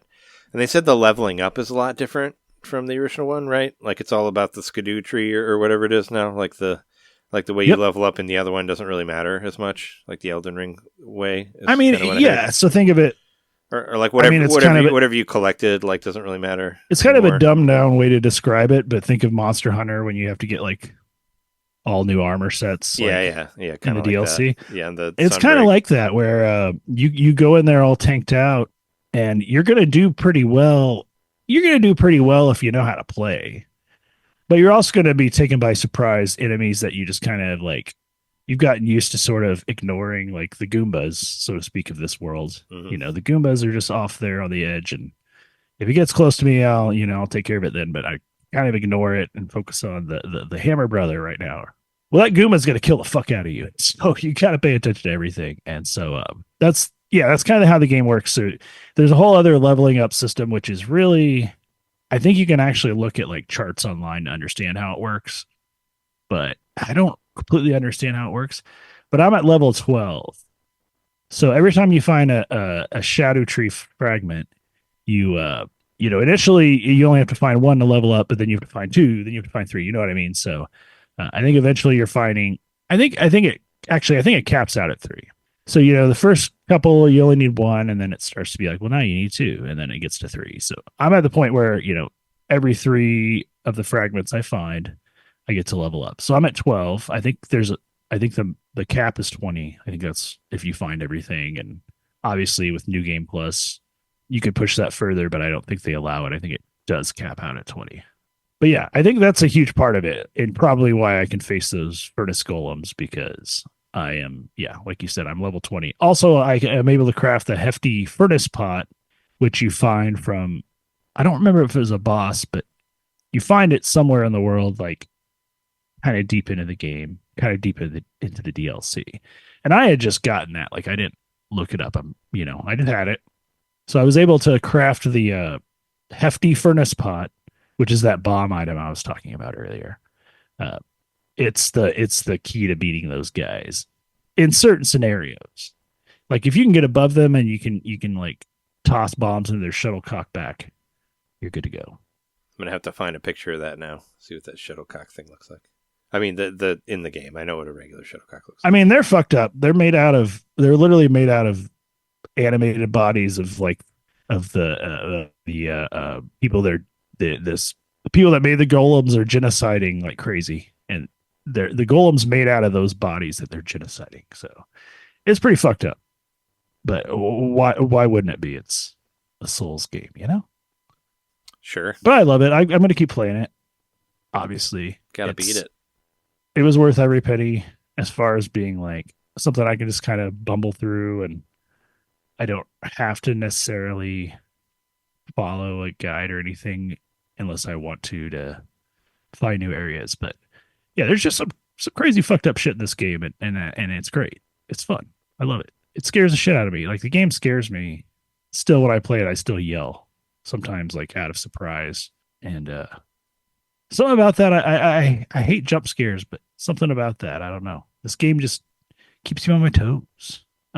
Otherwise, yeah, this week, as far as games go, I've mostly just been playing Balatro whenever I'm not playing Elden Ring. And I've been working a lot this week because we are going to Galloping Ghost in a couple days. Actually, we may possibly already be there by the time some people listen to this, or, it'll be long over. But just very shortly, we're going to be at Galloping Ghost. And I don't think I've been there since, I don't know when the last time I was there. I think, you know what? It was 20. You went there one time. 21. It was like early 2021. Where you like secretly went there and didn't tell me about it? Well, what happened was I had bought tickets to see Me Without You, my favorite band, or one of my favorite bands. And Shauna was going up there with me, and basically she just suggested to me, like, hey, do you want to leave a little early and go to a Galloping Ghost? And I remember just being completely fucking floored by that. Like, I don't know. It just like took me by surprise, and it was like one of the coolest. Like, I didn't even think she'd want to go yet, let alone her being like, let's go. And then like she had a great time there. And, it's a great place, and I can't wait to go. Yeah, I'm already trying to plot my because last time we were there, you spend so much time in like one area and then you forget about this whole other area. So this time I want to start in the back because I never go to the back until like way later. So I was trying to, and I'm putting together. That's where all the light gun games are, right? Some of them. I mean, like the big ones. There's a beat 'em ups back there too. Like that's where X-Men is, and that's where like mostly the Punisher. I want to play the Punisher game because I'm tired of waiting for the Marvel vs. Capcom collection to come out, because I've always really wanted to play that game. I think I've only played it briefly, like at maybe at Galloping Ghost like a second, but I want to try to play it all the way through because I've always been interested in it since I first saw it at the Tilt Arcade at the Bloomington Mall.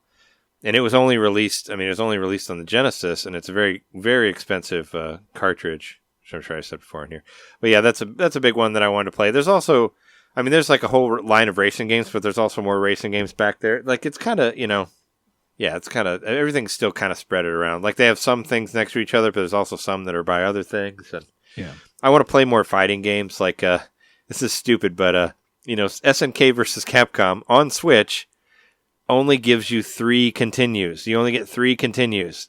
It's so fucking annoying. You can't make it unlimited. What the hell, people? Come on. Maybe this is a home game. Patch it. So I want to play it free play. I want to play through it at Galloping Ghost, damn it, because I can't beat it on Switch because there's only 3 continues on there.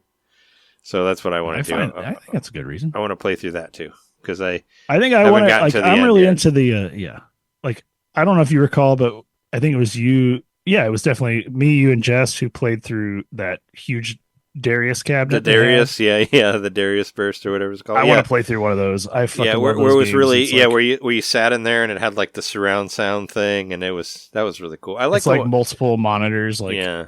connected to each other. Yeah, that one was fun. That was like in the, well, I don't know where it is now, but the first time it was in like the back corner over there, which that was roped off when I was there last. So, and that's the thing also, like you don't know what'll be working and what won't be working because there's a lot of stuff that was and I was not trying working to and set what Dan's was, expectations because Dan's really excited about playing like Dragon's Lair and those FMV games. I'm like, just please set your expectations because those are the ones that seem to break down the most anywhere you go. Like they won't all be working. Like I said, there's too many moving parts. When you come, it's literally running off of a moving part. Like like me when I come there to play my favorite arcade game ever, it's the Spider-Man arcade game, and it's not working. But hopefully it's working this time. And put that on. I'm actually excited to check out the pinball area. Oh yeah, and also, well, Jess reminded me today, and I'm going to remind you now, is the pinball area closes earlier than the arcade does. So if you want to do the pinball, make sure that you go, because I think it closes at like 7 or something. Like it's way earlier. So make sure that we ask them about that, and make sure to go before it closes, before we forget about it and it's closed already. So don't forget about that. That's another thing. Well, I want to I've got a list of pinball tables I want to play, and it was only there's not that many pinball machines. Like the pinball areas. I thought there was a whole pinball area. Like there is. We talked about it in an episode. There is, but it's about 10 times smaller than the arcade is. There's maybe like 20 pinball games there. They haven't expanded it since? No. Well, we were just there 2 months ago for my birthday. Okay. May. That's right. So, but the pinball games are really good that they have there, but it's not like the arcade. Like it's like 2 rooms next to each other is what it is, like 2 small rooms. And they're all probably laid out pretty nice. And yeah, but they're, there's like, I don't know what they had. They had like 2 Godzilla pinball machines, and they had the Bug movie. They probably had the Ghostbusters one. I didn't see the Ghostbusters one, but they had the new Godzilla one. They had a Nightmare on Elm Street one that was cool. They had like Funhouse. I mean, obviously, I want to play Medieval Madness. That's like it wasn't there. One. They didn't have it. It was not there. We talked about this already. I'm in denial. Yeah. There was no Medieval Madness, but the games that we played were fun and that were there, and they worked well. And you have to finish the game. You cannot leave it on.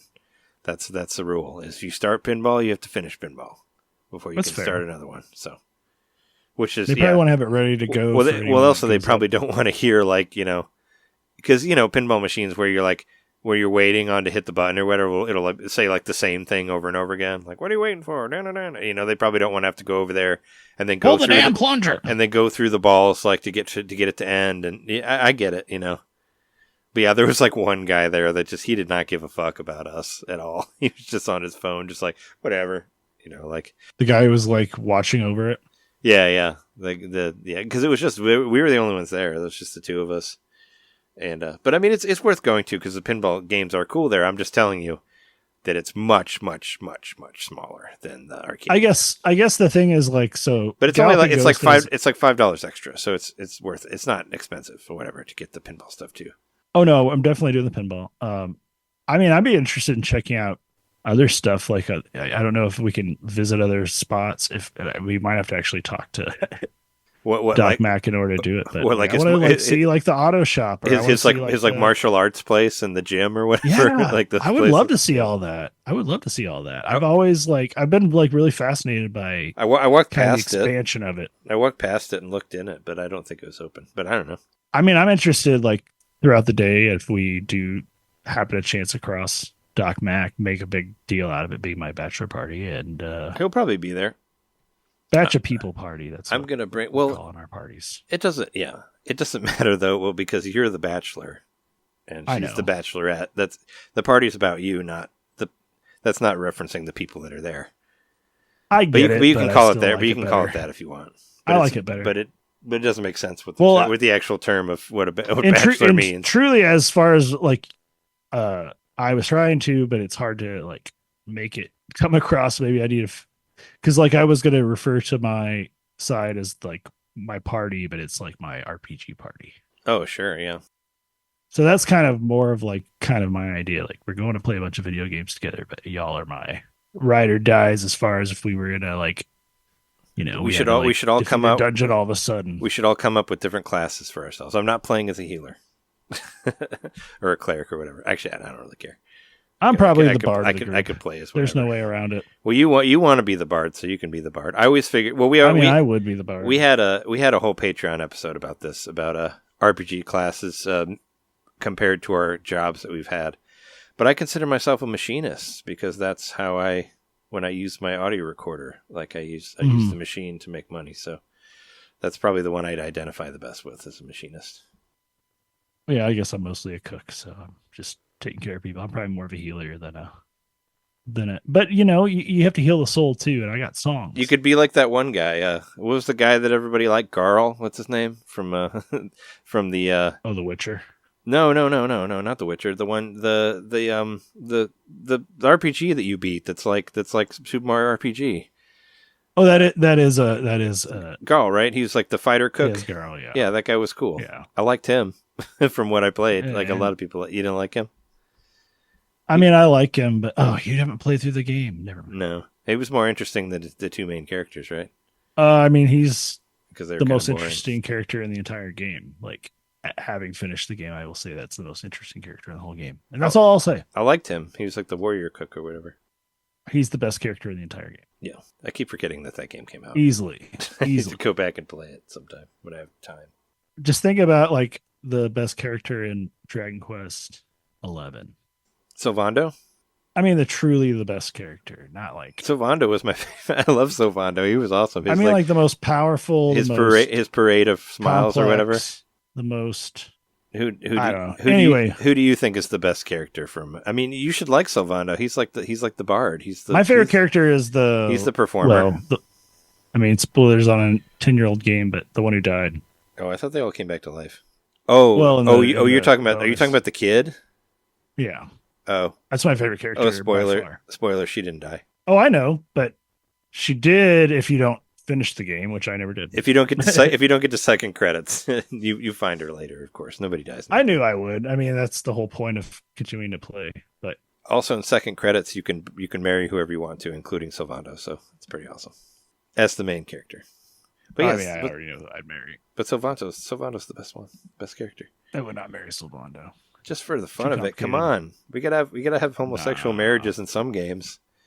No, I like Especially it, but Japanese like, as a ones. character, but as a character, like as a person, whether gay, straight, pan, whatever, like I don't think that we'd vibe. He's too much. I was gonna say just don't marry the kid. No, That's the problem with absolutely not. there's a big problem with that where she's like a kid but she's an adult. There's some Wait, weird. you can marry the kid? Pretty sure. Oh, that's fucked up. Pretty sure you can, because she's an adult but she's got a kid body. Well, she is. There's a creepiness to that. There really is. I think that is kind of sort of a weird. I don't know. We don't have to talk What any show more is about that. But the there's a character in one of the shows I watched. I think it's Invincible. There's a character in that's like it's like every a time they kid use that's their an adult. powers. Well, every time they use their powers, they like get younger. So they are kind of stuck as a kid, and they can't go too ham or they'll like get too young, pretty much. Oh, like Benjamin Buttons or whatever. Probably. That Yeah. one, The person's actually like in their 40s or whatever. yeah, it was that Benjamin Buttons had like the backwards aging or whatever, where he started off as an old person and then became a kid when he was older. I never saw it. It was written by the same guy. It was like the reverse of Jack. It was written by the same guy who wrote the adaptation of Forrest Gump, so it's very similar to that movie. So there The you go. adaptation of Forrest Gump? Yeah, from the book too. Forrest Gump was a book, so he wrote the That screenplay. makes sense. He wrote the screenplay, but not the actual book. The book is much different, apparently. His kid hates him in the book, but whatever. Super side notes there. Anyway, you've said enough about the Erdtree. Can move I on? did, and like, otherwise, like, I've just been playing Balatro, but not much to say there. It's just got its hooks in me, and I keep playing. I did use Playing. I did use my backbone finally. I used it to play Ultimate Marvel vs. Capcom 3 away from at Caroline's house. Because I like that game's great. I love that game. I forgot how much I love that game. That game's really good. It's so stupid that it was never released on Switch. It's a fucking PS3 game. Like, come on. Put it on Switch. It's great. Like, people should play it. It's a lot of fun. I know they're doing their MVC collection or whatever, but 3 was really good. It was a really good game. And it was before, like, the whole, it was before the Marvel movies had everybody's attention and all that stuff. And even before we had a real Deadpool movie, it was doing a lot of cool stuff back then. It's got, like Beautiful Joe is a playable character in there, and they do a lot of fun Capcom stuff too. Or like Jill and Chris, and Wesker even from Resident Evil, you can play as all of them. And you can play as Phoenix Wright. Phoenix Wright is a character in there that you fight as, where you just like trip and hit people with books. It's hilarious. So and like Frank West from Dead Rising is in there too. It's a great game. It's really good. So yeah, I hopefully I don't know, after they release the Capcom versus the Marvel vs. Capcom collection, I really hope they do the Tatsunoko game needs to have a re-release too. The Capcom versus Tatsunoko, or Tatsunoko versus Capcom. That was a Wii game, but that game was really, really good too, as far as fighting games go. If only I could get into fighting games more. Well, there's going to be a lot of them at Galloping Ghost. Just play it, I don't know. It's I will. Just I just like drilling through the arcade ladders, and I like the lore and all that fun stuff. As far as all the iframes and stuff go, there's similarities with some of the games I like. Sure. To fighting games. Well, you like you said you played like Soul Calibur and stuff like that. There's some stuff you can still get back into. I just really I was always been a Capcom sicko for like, the Street Fighter style, those games. I know. I don't know. It's almost like when I at that one event where I was like, I want to go play foosball, and it happened to be like the team of like the actual professional foosball team playing. I was at like Kevin's event that time. Oh, and yeah. Just like kicked my ass. And I'm like, but I just wanted to like play just to have a little bit of fun. But it's like I played against people I knew and they were not good enough to have a good time with. But then I played with them and then they were way too good. And so it's like, I think that's how I feel about fighting games. Like I go in and I'm like, I don't play competitively. all right, now there's people that want to play fighting games with me, but Yeah. like they're just gonna wipe the floor with me. I don't play online. I like single player fighting games. I've played fighting games with like Joe and Shake and all them, but. And I won like a couple times, but not really. I mean, we're kind of about the same, but they're better. No, I mean, they're better than I am in those. But I'm kind of nervous whenever the Marvel vs. Capcom collection, whenever we play that. But we'll see. I mean, I'm practicing with my fighting stick and all that, my non-stick fighting stick. But yeah, I'm playing. I got plans for the arcade and all that. I'm gonna bring my recorder with me. Maybe I can do like some room tone in there. I thought that'd be fun if I could like set up. I love that. Set up a mic or do well. I don't know if I feel confident setting a mic up, but maybe I'll do a walkthrough or something like that, where I can just have my shotgun. I say if out you were and going to just set a kinda- mic up, it would be maybe set it near yourself. Yeah, while you're doing something. exactly. Well, I would be too nervous about it. I wouldn't like. I mean, it's like a $12,000 bag. Well, that's your livelihood. That's not or $20,000. like I mean, it's not cheap. It's like a $20,000 bag. I don't want That's to your just leave livelihood. that. I don't want to just leave that around. Yeah, but I would do like your job depends on that. It's not just something you can. But I thought leave about around doing willy-nilly. like a walkthrough. Like just do like kind of a room tone thing. Or a walkthrough and you can always loop it. you can always loop it for hours if you wanted to, but just kind of just walk through and just record the arcade sounds, like just from one side of the building to the other, and just kind of do something like that with one of my. I would definitely love to get with my shotgun pinball mic, as well. that sort of thing, So I just do some fun sound stuff like that. That's what I was thinking about doing. I was going to bring my recorder anyway in case we had time to record stuff at the hotel. I hope we were able to record something at the hotel, but we'll see. I don't know. I feel like it's going to be kind of jam packed. But anyway, let's talk about the news real quick before we get done here, because I also got to edit this before John gets here tomorrow, so I don't want it to be too long. So is it 9 p.m. or 9 a.m.? 9 p.m., 9:30 p.m. Okay. No, yeah. I would have to start editing now. I'm like, I don't want to do that.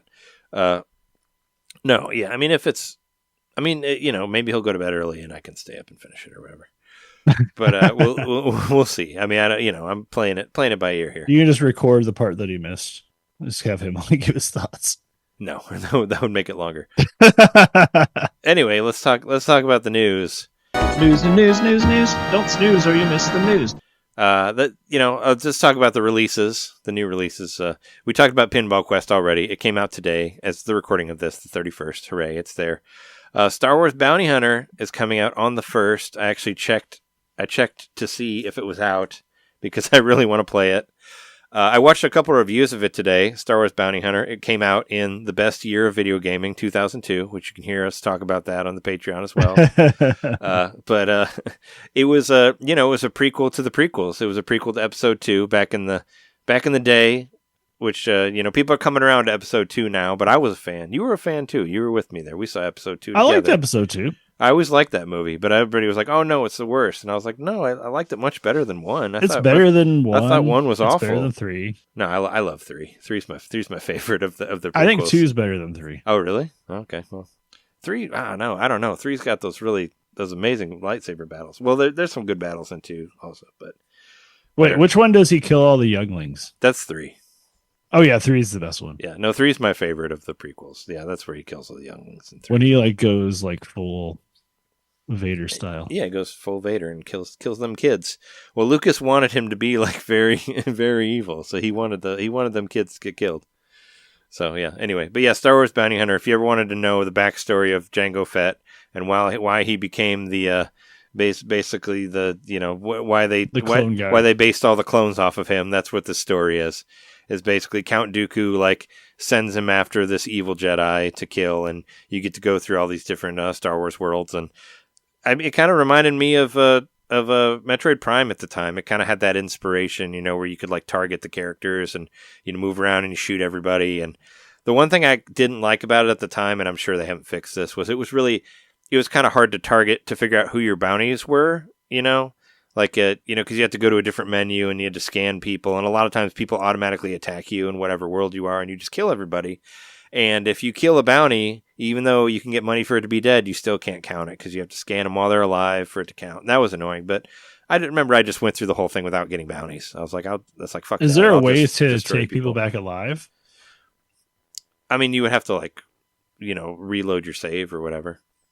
But is that an option? Are you able to capture bounties alive in the game? Yeah. No, you can do dead or alive, but you have to scan them first. So if you kill them and then you scan them, it doesn't count. That's the only thing. So you have to scan them first, but you can kill them, but you get less money if they're dead versus alive. But alive, you just rope them and just grab them, and that's how it counts. Do you have to carry them back to your ship? No. You just kind of grab them and they just disappear. I think okay. It's been a while since I played it, but I watched some video reviews of it. It's actually they're using the GameCube build of it, so that's cool. Because that was a better version than the PS2 one.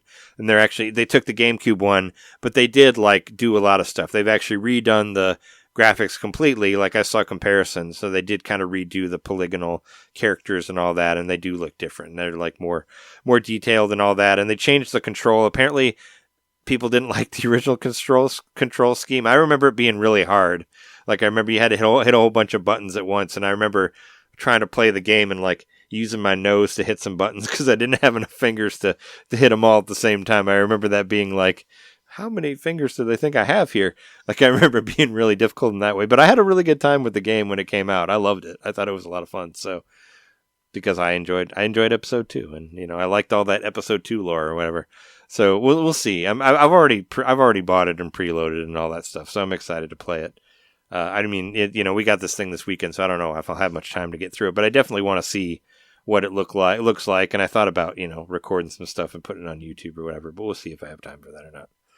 But anyway, yeah, Star Wars Bounty Hunter comes out on the 1st. Hooray. Thank goodness you're here. That's what I mentioned when John was here still. Looks like a point and click. You can walk around and slap stuff.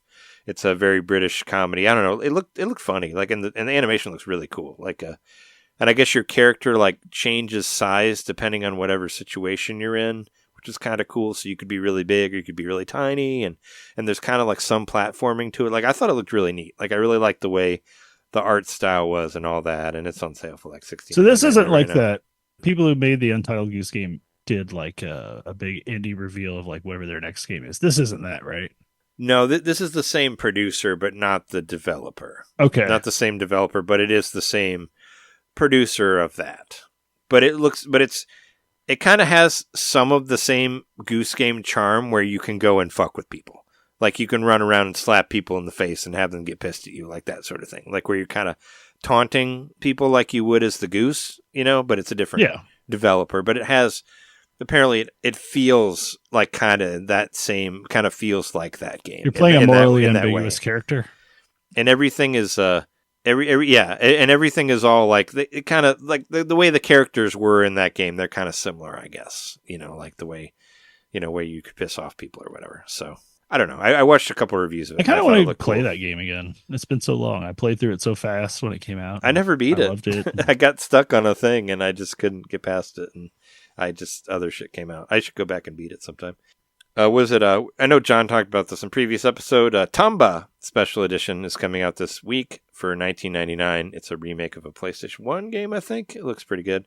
Arrow the Acrobat, Super Nintendo game, coming out for $5.99. I remember renting that game and liking it when I was a kid, so I don't know. Very interesting. So they're just releasing it as a $5.99 game. Yeah, it looks pretty similar to the original Super Nintendo game. I think there's probably some save states or rewind in there, but I guess it's coming out tomorrow, and they already announced today that they're doing Arrow the Acrobat 2. So they got enough. I guess they got enough faith in the pre-order or whatever that they're already. This must be one of those they're putting games the second one out too.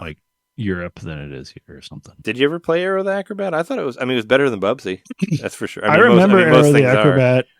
It's one of those things I remember from my Game Genie codebook because it was towards the beginning, Oh, sure. But I don't think I ever actually played it. But I see Arrow. I see that character in my mind's eye. I've viewed that character before, but I don't think I've ever played the game. It's got vampire teeth. It's got the big chompers in the front. Anyway, yeah, that's coming out. That's coming out this week. I don't know. I had good memories of Arrow the Acrobat. I mean, I got a decent amount of gold coins. Maybe I'll get it because it's only $5. But who knows? What do you think about this Tetris Minecraft? Did you watch the trailer for that? I don't understand it.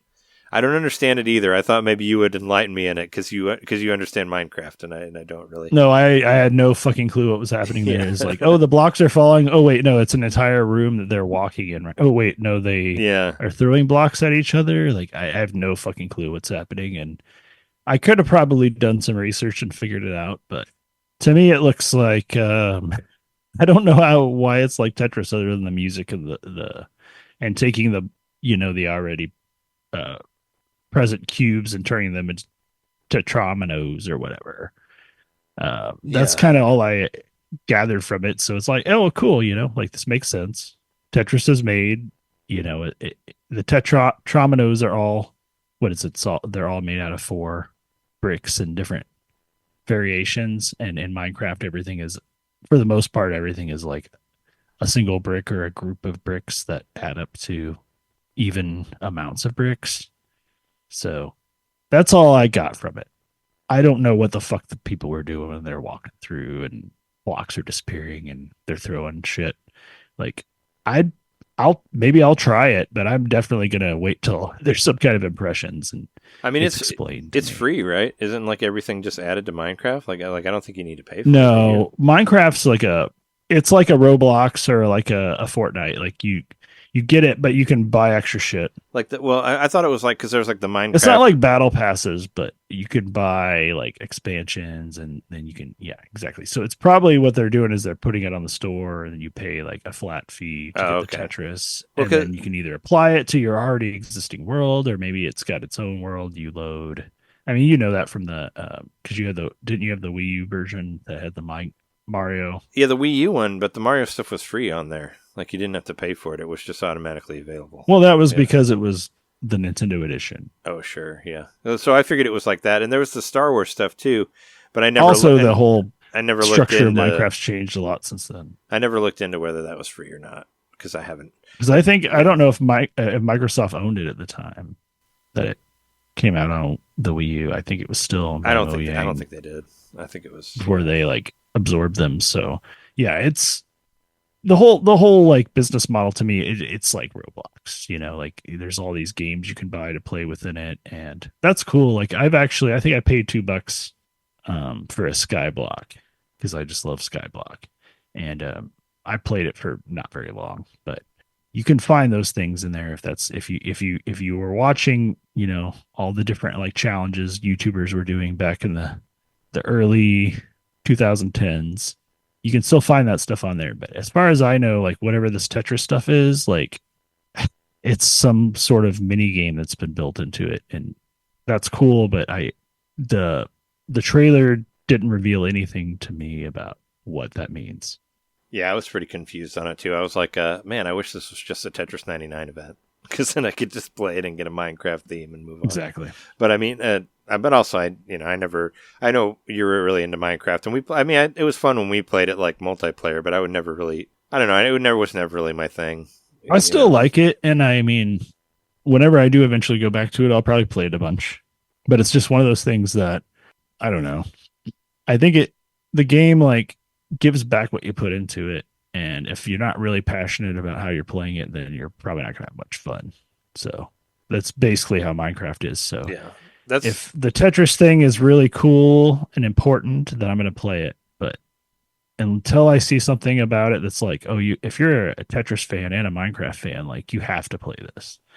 If I don't see anything like that, then I'm not even gonna fuck with it. Like I'll probably never even try it. Yeah, I mean that's why I preferred like the Dragon Quest Builders because it had the Minecraft stuff, but there was still like a story behind it and like objectives and stuff like that, and that worked better for me. I mean, Minecraft's a very like it's different. Like you weren't Minecraft person and but isn't it more like you said, like it's what you put into it? Like there's not really like a progressive it's story 100% or anything like that. What you put into it is what you get out of it. So there's not like a campaign necessarily in there. There is. I mean, but there is a campaign, but there's Minecraft, not like it's not like a story, right? There's not like levels or there's no story, like anything. But like there that, is like an order of events to the world that they've sort of integrated into the gameplay. Like, can you get to credits? Like, I thought it just like never ended. You can get to credits. You've been able to get to credits since 2011. Okay, well, I don't know.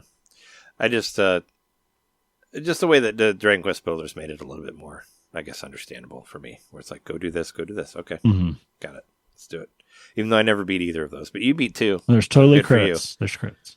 Oh yeah, and I loved it. It was it's a good game. 2 was really good. I tried playing the first one and I just couldn't get into it because it was so archaic compared to the second one. Yeah, it is. Well, the worst and best thing was it 2. Because 1, you could accidentally destroy your own building when you're trying to defend it, and 2, they fixed that where you can't destroy your own building, and I thought that was a huge, like, positive thing for 2. But I did get stuck in the cave level or whatever in the second one. I couldn't figure out. Yeah, Dragon Quest Builders 2 is one of the coolest games I've ever played. Like, it really, I have never played another game that took like elements of, because Minecraft became its own genre. That's the only game I've ever played that felt satisfying other than, actual Minecraft. But that's all about setting your own goals. Whereas this one really felt like I was like building relationships like I would in an school. In an RPG. No, it's on my bucket list. I hope to go back and play 2 or finish 2 someday, whenever I have time. I've got a sealed copy of it on PlayStation 4. Oh, a physical one? Yeah, because I bought it. Oh, because you got it through through the online or whatever. Yeah, and then I've already played through it. So yeah, whatever. If you ever want to play it, I've got it. You own it, right? I own it. I bought it. It was on my top whatever okay. of that year. I bought it on Switch. I have it on Switch. That's right. You're the reason I played it in the first place. You and Nadia. I played the Japanese version too. Yeah. I did play the Japanese version too. Let's see. Is there anything left on here? There was like one thing I wanted to say. I didn't watch the Like a Dragon trailer because, like John was saying earlier, you know, when I see something I want to see, I don't want to watch any trailers of it. So I'll watch whatever that like. I'll watch the Yakuza Like a Dragon show. I'll watch when it it comes out because yeah, I'm interested. And it seems like the guy, like, you know, I never finished Like a Dragon. Did you ever finish it? The RPG one? No. Yeah. No. I actually like. Well, I got really bored by it. I actually like the I like the beat 'em up ones better than the RPG ones, to tell you the truth. I got really bored by the RPG, and I mean, I like playing it. I like what's his name, Ichiban, but well, I like the characters, but the gameplay loop just got really old really fast. Yeah. Well, apparently, like about halfway through it, you hit like a wall and you have to like grind like crazy. I didn't get that far, but I mean, that might be where I'm at. Well, I mean, I think I don't know. I played it for a while. I want to go back to it, but I wanted to just go back and finish all the Kiryu ones before I got to the Ichiban stuff. And that's its own. I mean, I put like because Infinite Wealth's supposed to be pretty damn good. I put like 120 hours into Yakuza 0, you know. So I mean, like, and then I went to 5, and I played 5 for a little bit, but I need to finish 5 and 6, and then 7. It's Like a Dragon. So if I make it through 5 and 6, then I'll play Like a Dragon. Then I'll play like the in between game, whatever the fuck it was called. And no, there was one before Infinite Wealth. There was one before Like a Dragon. I know what you're talking about. I can't remember. The Kiryu one, where you're a spy or whatever. Yeah, I don't know. And then they put Kiryu in the other one. Anyway, eventually I'll get there. But I really enjoyed Yakuza 0 through 5 that I've played through. Those games. You've been recommending it since 5. we started the podcast. Not 5. 0 through 4. You're like, you should play. You were telling me I should play Kiwami. Yeah, Kiwami is the remake of the first one. I mean, Zero is like probably my favorite PlayStation 4 game of all time. So, and it was like the first PlayStation Kiwami 4 was game that I ever bought. Would be the most approachable and like the best introduction or whatever. Yeah, probably Kiwami or Zero. I mean, probably Zero, but whatever. Zero was really good. But I mean, yeah, I love that game. I got a poster of it behind me in this very room that I'm in. Anyway, I'm interested to see the movie. I've actually seen the Takashi Miike movie. I own it on DVD, so I've seen the Yakuza movie, the Japanese movie already, which I thought they didn't have enough. I don't know. Some of the characters are interesting, but I didn't feel like they did the whole Kiryu relationship between him and his daughter like as well, because that's his heart. Like he's this like a heartless bruiser or whatever, and then he meets this kid that has no parent, and he adopts her, and she becomes his whole world. And then he starts an orphanage later in the later games. I didn't feel like they really captured that point, and hopefully this Prime does that as well. So hopefully the Prime series does that. Let's hope for the children. It's very much like a trope in anime, like where like a heartless person like suddenly doesn't want to kill the kid he throws himself or whatever. Well, he basically it's the same story in Like a Dragon as well. Like he gives his life up to go to prison for his Oyaban or whatever, and then what's Oyaban? Is that like a gang leader? That's like the leader of the Yakuza. Okay. But he goes to jail for something that he didn't actually do for his own dedication to his family and all that. That's right. And he's an orphan as well, like most kids who are orphans are brought into Yakuza or brought into the clans or whatnot.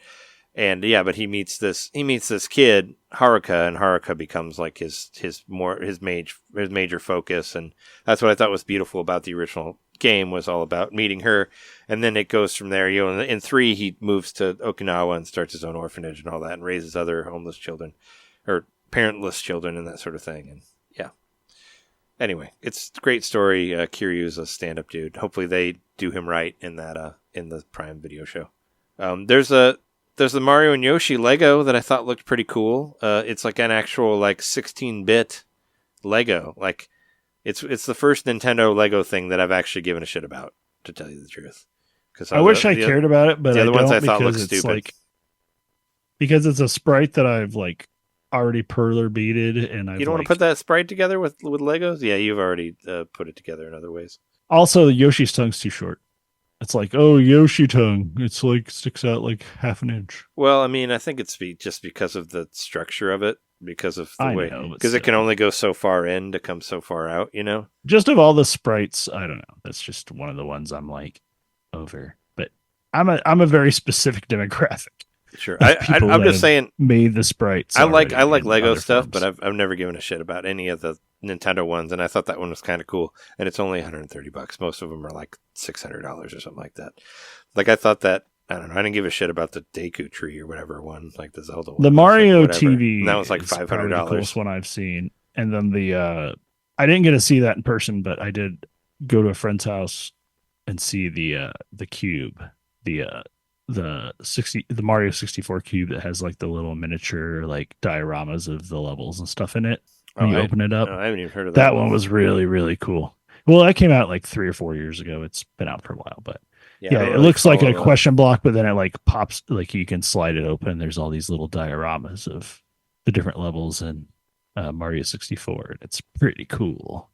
That's probably my favorite Lego one I've seen. But the one I want, like if there was ever a Lego set I would buy, and I don't even know if it's still available and affordable, but it was the Piranha plant. They did like, it was because they do all the like different plants, and it was like kind of an intersection of the plants and the Mario universe. And I would love like a little potted Piranha plant.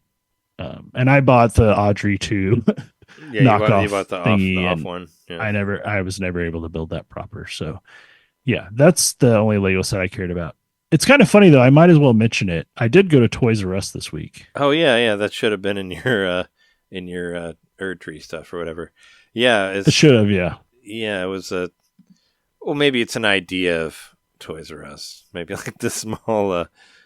Yeah. Anyway, yeah. Tell us about it. It got bought out by what was it, Macy's? I can't remember where I was. It was in the mall, right? It looked like from the picture, it looked like J.C. Penney's or something. Is what I got. From it was J.C. Penney. That it could have been any of those. So what happened was, well, I kind of tagged along with Shauna because we took our niece and nephew to go pick out some clothing for the wedding, which technically is next month. I'll say, don't you need to do that too? Yes, pick out clothing for yourself. But we went out and we were like going around the mall and yeah, we literally went up this escalator at JCPenney, and all of a sudden I'm in like, it says like there's like a bench with Jeffrey the giraffe on it, and you can like sit and pose with him. And yeah, I immediately was like, I was so bored shopping, you know. So I was like, I'm gonna let John and Trey know about this weird Toys R Us experience I'm having. And it was literally like probably like 10 shelves.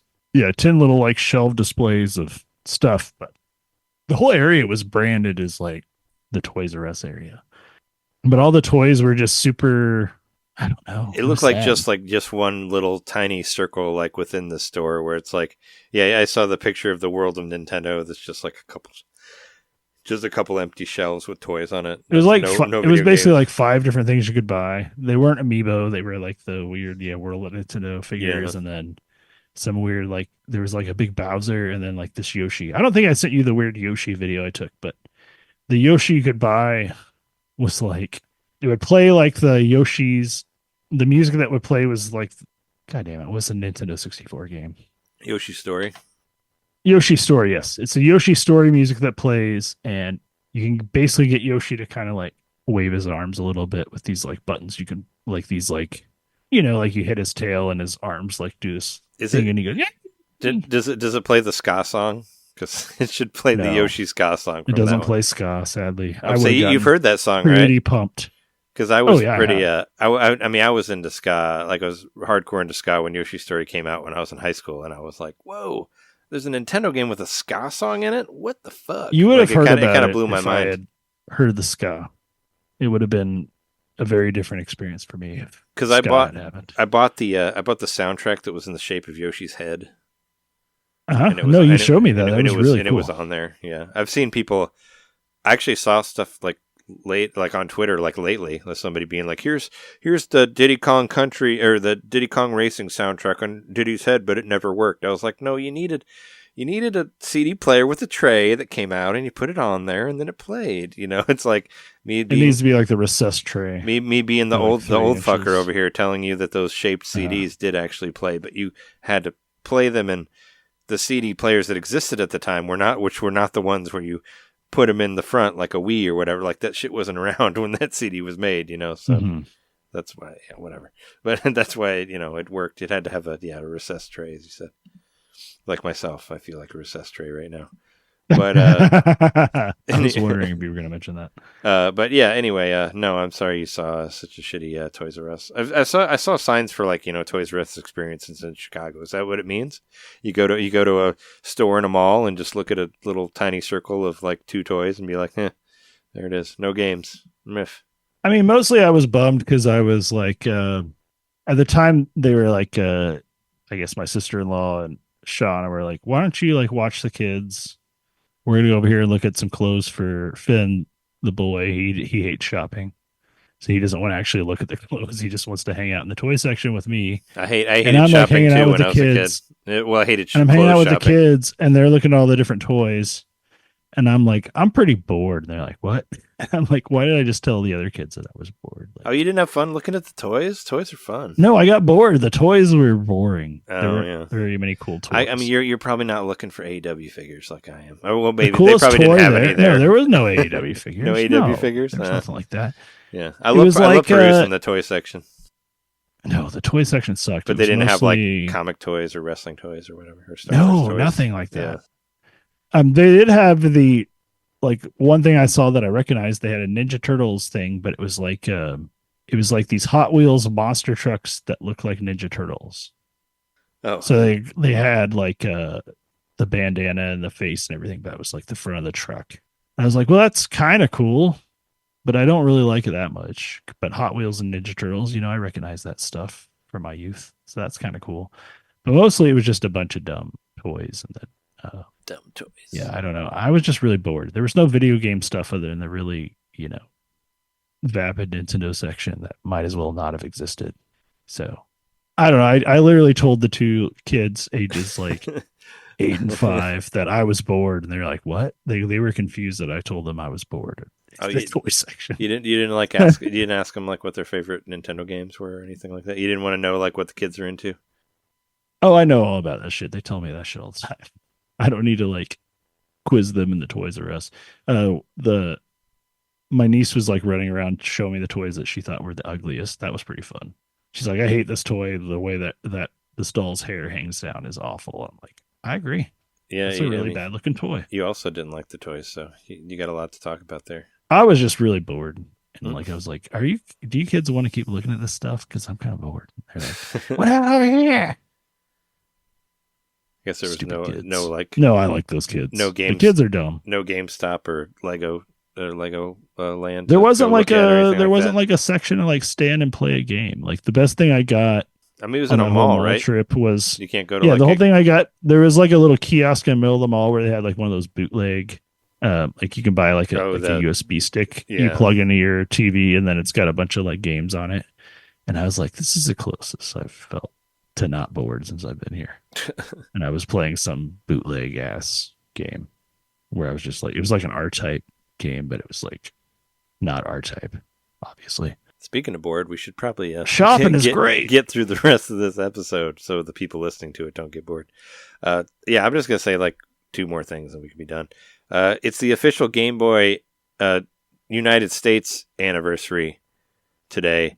35 years. The only reason I want to say this is because we did a Patreon episode about our favorite Game Boy for president. We did our Patreon about our favorite Game Boy games, and go to patreon.com/NintenDomain podcast and throw us $1 and listen to our extra episodes on there. There's a lot of them. We put a lot of effort into this show, so give us some money and listen to our extra episodes. I think they're cool. But yeah, we did Game Boy one. It was fun. We did our top 10 favorite Game Boy games. And then we, ranked them and all that fun stuff. And just because I know that he listens to this episode all the time, I saw Shinjo Mikami wants to make a Killer 7. Wants Suda 5-1 to make a Killer 7 sequel and re-release it. And I say, please do. I love that game.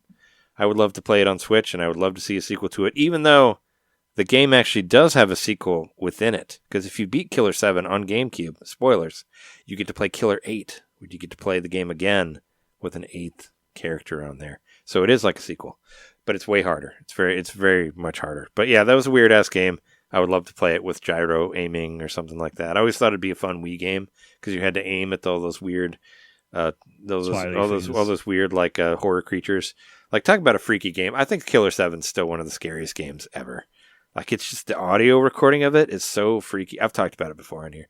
Like, where you talk to that Travis guy that's like You dead. still have it? Oh yeah, of course I do. I love that game. But you talk to that Travis guy that's like dead, and he has like no eye sockets, like his eyes are gone, and he talks to you. It's like this weird whispering that's like, it's just so creepy. Like, the game is it's just so incredibly creepy. Like, the way that everything is presented to you in it. I believe you can get it on Steam. That's like you can get it on PC. But I would like to see because there was a, like the Star Wars game, like the Bounty Hunter. There was a re-release on that was on PS4 and PC or whatever, but it was just an up-resing of the GameCube game. Like, this one was actually a full, actual HD version. And I saw comparisons and all that. Like, I want something like that. I want like a full HD where we redo the polygonal characters and make it look cooler. And yeah, and that was such a weird ass game. More people need to play that. And there was like there's the luchador wrestler with the shotguns that you can shoot people with. Like, it was so ridiculous. Yeah, it was ridiculous, but it was Isn't the main scary as character fuck. like confined to a wheelchair, but he's like the most powerful or something like that? Well, he's the 8th one that you get when you beat the game. Oh, okay. He's the 8th persona. But they're basically like all these different personas of one person that you play, and you get to switch between them, and they all have different abilities. But yeah, you play as the main and they're all Smiths too. And there's a Kevin Smith in there too, which I think is funny. Like, but yeah, they're all different Smiths. Is there a Robert Smith? I don't know. The only recognizable one is Kevin Smith, and it's like this. It's like this guy that's shirtless that like throws like ninja stars at people. It's so very much. Just like Kevin Smith. It's very much not like the regular Kevin Smith. But there's the lady that like slits her wrist and like uses her blood to like reveal like hidden passageways and stuff. It's such a weird game, and I love it so much. But yeah. Re-release that, please. Anyway, I think that's good for this episode, for episode 432. Thanks, everybody, for listening. You can find us on the internet, as I said like 20 times in this episode, patreon.com/NintenDomain Podcast. Also, you can go to youtube.com/NintenDomain Podcast, and you can watch my playthrough of Pinball Quest. If you're really interested in me talking about my journey through Pinball Quest, you can watch it all, because I recorded it, and it's just under an hour. It's like 58 minutes. But I also played those other pinball games that are on there at the beginning. You can watch me. You can see me go from really excited to play the game to this game is the worst game of all time towards the end, and you can see my how it broke me, because yeah, it's now really, you hate RPGs. It's a very torturous game. No, I like RPGs. I just don't have time to play them. Okay, good. But yeah, and there's still one I need to play that I haven't played yet for another show that I'm going to be on soon in a few weeks. But yeah, you can find that there, and you can also find me on Twitter still at Nintendo_domain. I've just been taking pictures of comic books. I got like hundreds of pictures of comics that I've just been putting on Twitter. Go look at it on there. I'm seeing these cool covers. I'm just taking pictures of shit and putting it up there. Been taking pictures of old video game ads too, which I haven't put on Twitter yet, but it's been fun to look at old comic books and be like, hey, look at these awesome. I found I Feel Sick. You remember I Feel Sick? I found it. Those comics, they were so good. Joan and Vasquez. Jess and I were talking about Joan and Vasquez and Johnny the Homicidal Maniac and like, which I do have Invader Zim and all that stuff, and Squee and whatnot. But I'd forgotten about I Feel Sick, and I just found the comics in a box over there, which is more of my college comics, and I was like, oh yeah, that series was great. That's why I took pictures of it. And Battle Pope, which is a Robert Kirkman comic. Speaking of Invincible, did you know that the same person who wrote Invincible was the same person who wrote Battle Pope, the Battle Pope comic? I don't know Battle Pope. You remember Battle Pope? No, you read it, where Jesus is the sidekick and he's dopey. I showed it to you. So the world ends, and the Pope basically He's a terrible person. He's sleeping around all over the place. And he ends up killing a couple demons after hell has invaded Earth. And God's like, oh, no, you seem capable enough. Let's make you a superhero. So Pope becomes this super jacked. Oh, yeah, he actually gets trained by Bruce Lee. He takes him to heaven. And the soul of Bruce Lee trains him. And he becomes this like jacked fighter. And then he gives him Jesus as a sidekick. And Jesus is kind of this dopey, skinny guy. That just kind of like Shaggy. that kind of fumbles around, but he's like invincible also because he's the son of God. It hit me perfect. It was right after going to Christian college for however long, and it was the perfect let's make fun of religion comic, and it was wonderful. Anyway, it was written by Robert Kirkman, who did Walking Dead and Invincible. So yeah, you find out that things that you like when you're younger are actually written by good writers and all that. So. It's cool to be like, oh man, hey, there's that guy who wrote all those stories that people loved. Anyway, I found some old Vital Pope stuff too, and a ton of Tick comics as well. Anyway, yeah. Anyway, thanks for listening. We're your hosts. I'm Trey Johnson, Jerry Mikowski, and we'll see you next time. See you after the ghost.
Thank you.